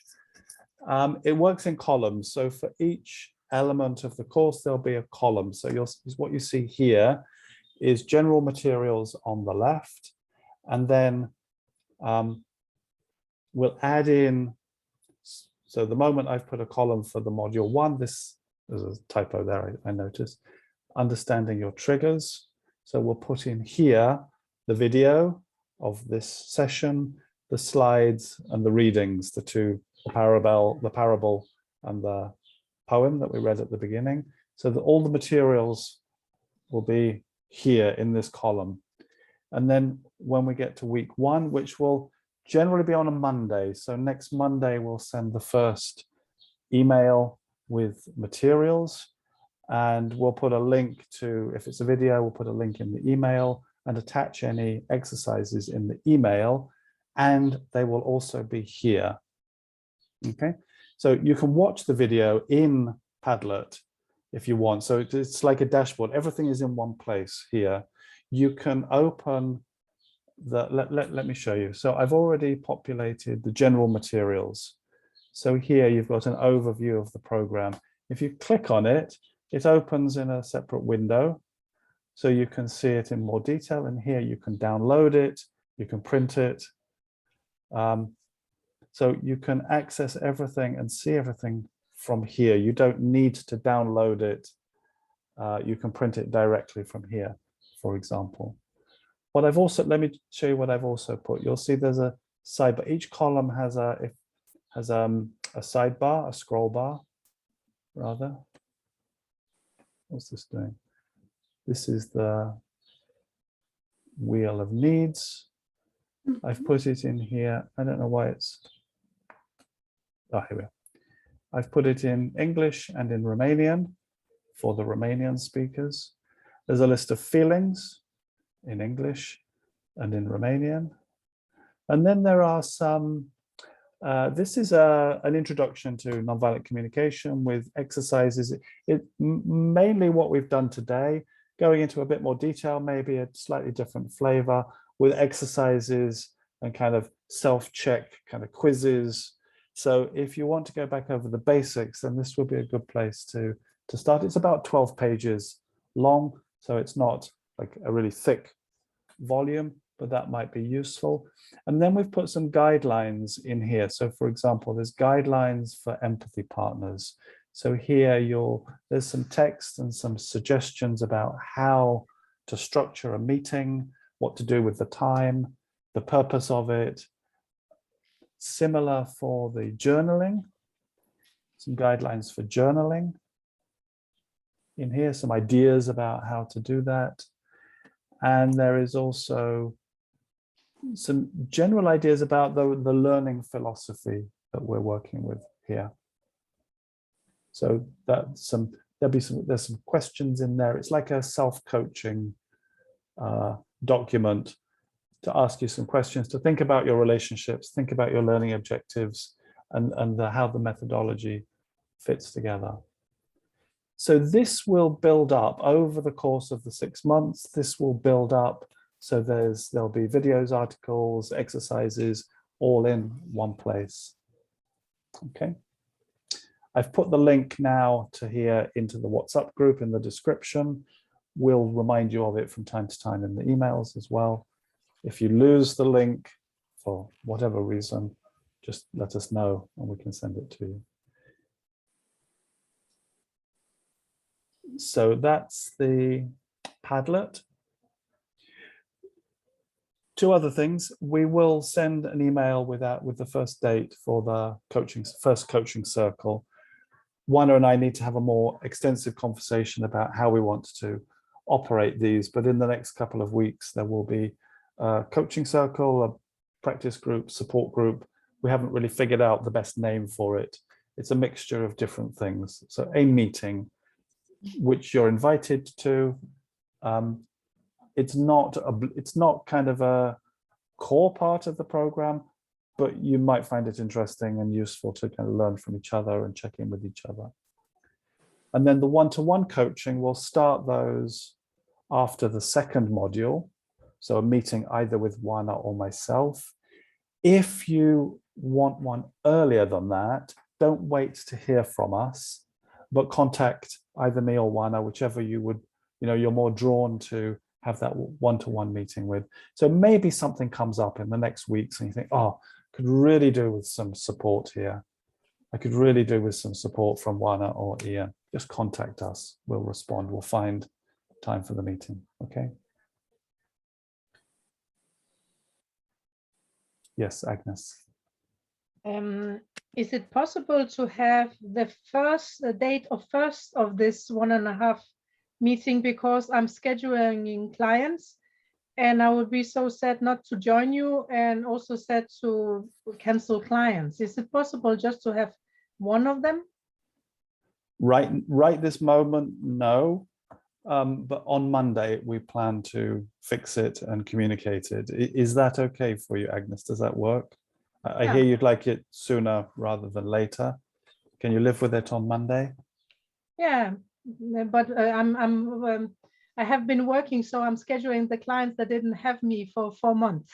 Yes. And I'm changing clinics in 1.5 months, so I also make preparation to find another place to be. So that would be helpful as soon as possible. Yeah. Just the first date. Yes. First date. Yes. Yep. Okay. Juana, do you want to say a little bit about journaling and the weekly themes? Yes. Yeah. So do you remember that another element that is highly recommended in the program to keep track of your progress, but for me is more of a tool of self-connection, is the journal, your journal. Do you have this habit of writing in a journal? even if not every day.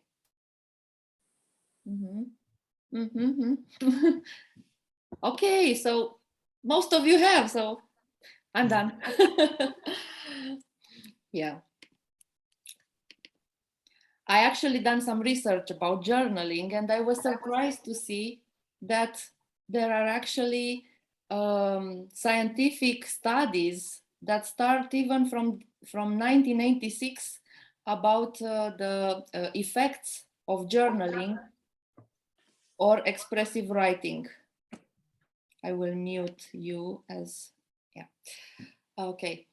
And some of the benefits is that when we are using journaling, or how they call it, expressive writing, even for 15 or 20 minutes per day, it reduces stress and it contributes to lower blood pressure and improved liver functionality. And it also boosts the immune system and decreases the risk of illness. And research showed that there are less symptoms of asthma and higher lung functionality, and even the wounded heal faster. And for me, this makes a lot of sense because I was recently reading Gabor Mate's book, When the Body Says No. Gabor Mate is a physician, is a doctor. And out of his observation and then extensive research on this, he noticed that many of the major diseases and incurable diseases, such as cancer or diabetes, the source is unexpressed emotions and people who don't talk about it. And they try to, put it under a rug, it passes, or they ignore it. So journaling is a way of giving a voice to your inner world, to what is happening within you. So obviously, in this sense, it strengthens emotional health. And for me, in my own practice, I noticed that it's the best and fastest way to go to self-empathy and to self-connection and to get to the deeper needs. And the way I started it was with this process, what I observe, what am I telling myself about what I observed, exactly the exercise that we did today. How am I feeling? What am I needing? But being there in the journal with the focus there and all the attention there, most of the times I'm able to go deeper and to really feel it and to discover the hidden layers of needs that I didn't think about when I was only running this process in my head. Yeah. So it's like, yes, I'm running this process. I'm used to, okay, these are the steps. It's very easy for me to go over them in my head, but it's at a superficial level. So when I'm going into journaling, I get to the deeper levels and I offer myself this space of empathy. It's the same as effect on me as when I meet my empathy partner. And also studies show that it boosts memory because putting things out there, we have more clarity, we have more structure about what is going on for us. And it increases actually our capacity and our memory and our functioning of the brain. And what I also read at some point was that the effects were even more beneficial for men than women. And I guess it's because men are, and this is a generalization, men are not so used at expressing emotions. I think we are all familiar with how we raise children, or how in our generation boys are raised. Boys don't cry. Yeah, so you are not allowed to show emotions. So my guess is that this is the why it works even better for men than for women. That is not to say that it doesn't work for women, but research shows that it's even more beneficial. So I really, really, really strongly recommend you journaling, even if you're not doing it daily. When you remember, again, 1 is larger than 0. 1 has more effects than if doing nothing, doing something, a little step. Any questions about journaling? I just want to say that we are, Ian showed you, puts on Padlet some guidelines. There are some suggested themes that you can explore. And you can work with the weekly teams to explore those themes.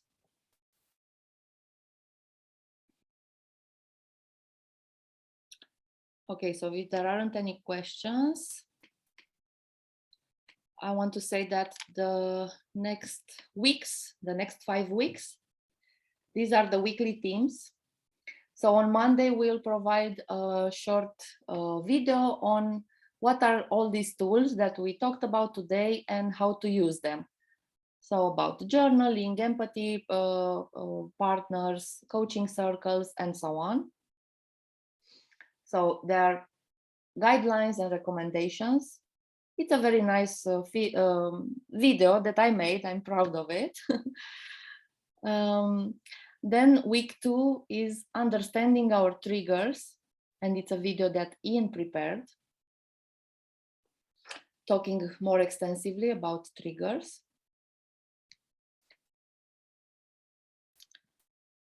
Then gratitude and enjoying life. We are using NVC not only for moments when something bad happens to us, something unenjoyable, but we use it also to celebrate and appreciate and express our gratitude. And this is one of my dearest themes, so I made a video on that. And then week 4 and 5, they are about anger, guilt, and shame, which are feelings. You will see more about them in the video, but it's let's say a more special category of feelings that need a bit more work in order to process them and to see what is actually behind anger, behind guilt, behind shame. They are like a screen, and behind the screen there are other feelings and emotions, and they usually show us needs that we didn't take care for a long time. So they are unmet for a long time for us. So these are the first weeks that we thought about themes that can serve you, focusing on the relationship with yourself, with your inner world, understanding yourself, understanding your triggers, identifying your needs.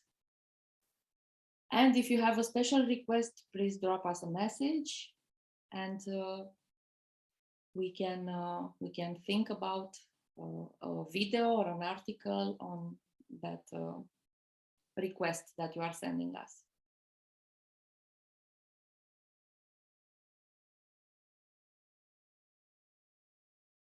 Okay. So I think this is the setup for the next weeks. Any questions at this moment?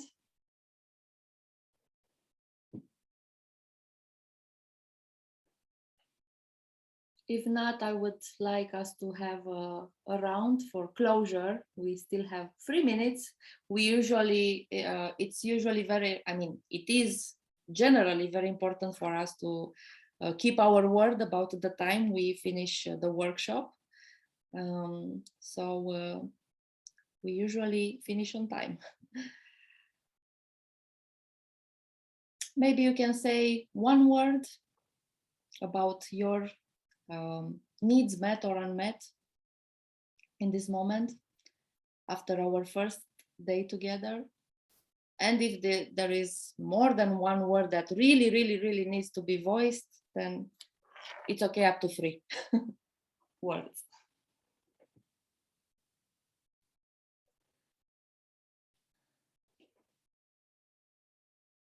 Dan, you want to start? You are muted.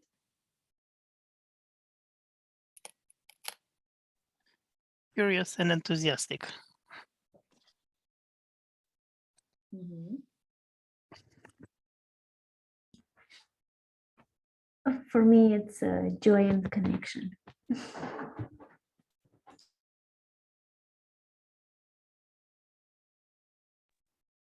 I'm grateful and curious. Mhm.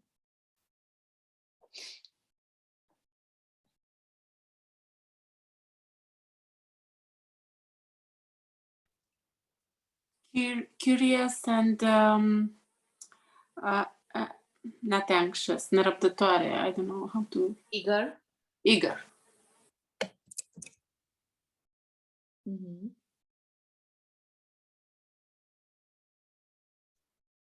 Inspired and grateful. And the gratefulness is about to meeting you in the circle. Thank you.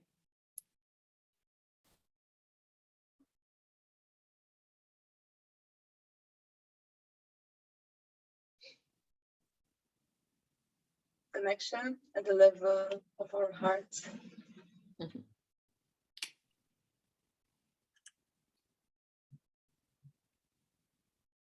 My words are excited and journal. I already started again. Great. And I am, my words are meaningful and excited.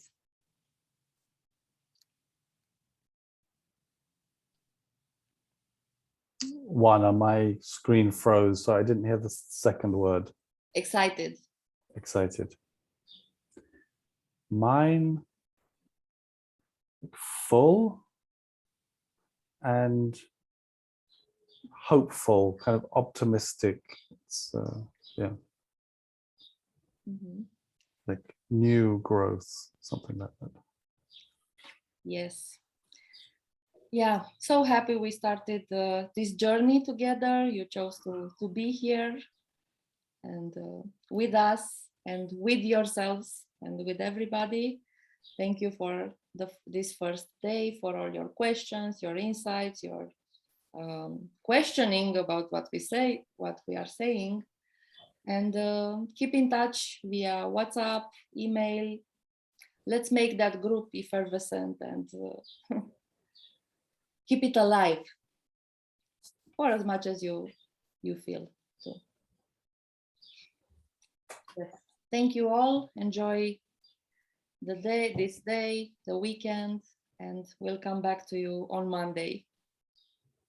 Thank you. Thank you. Thank you. Thank you. Bye bye.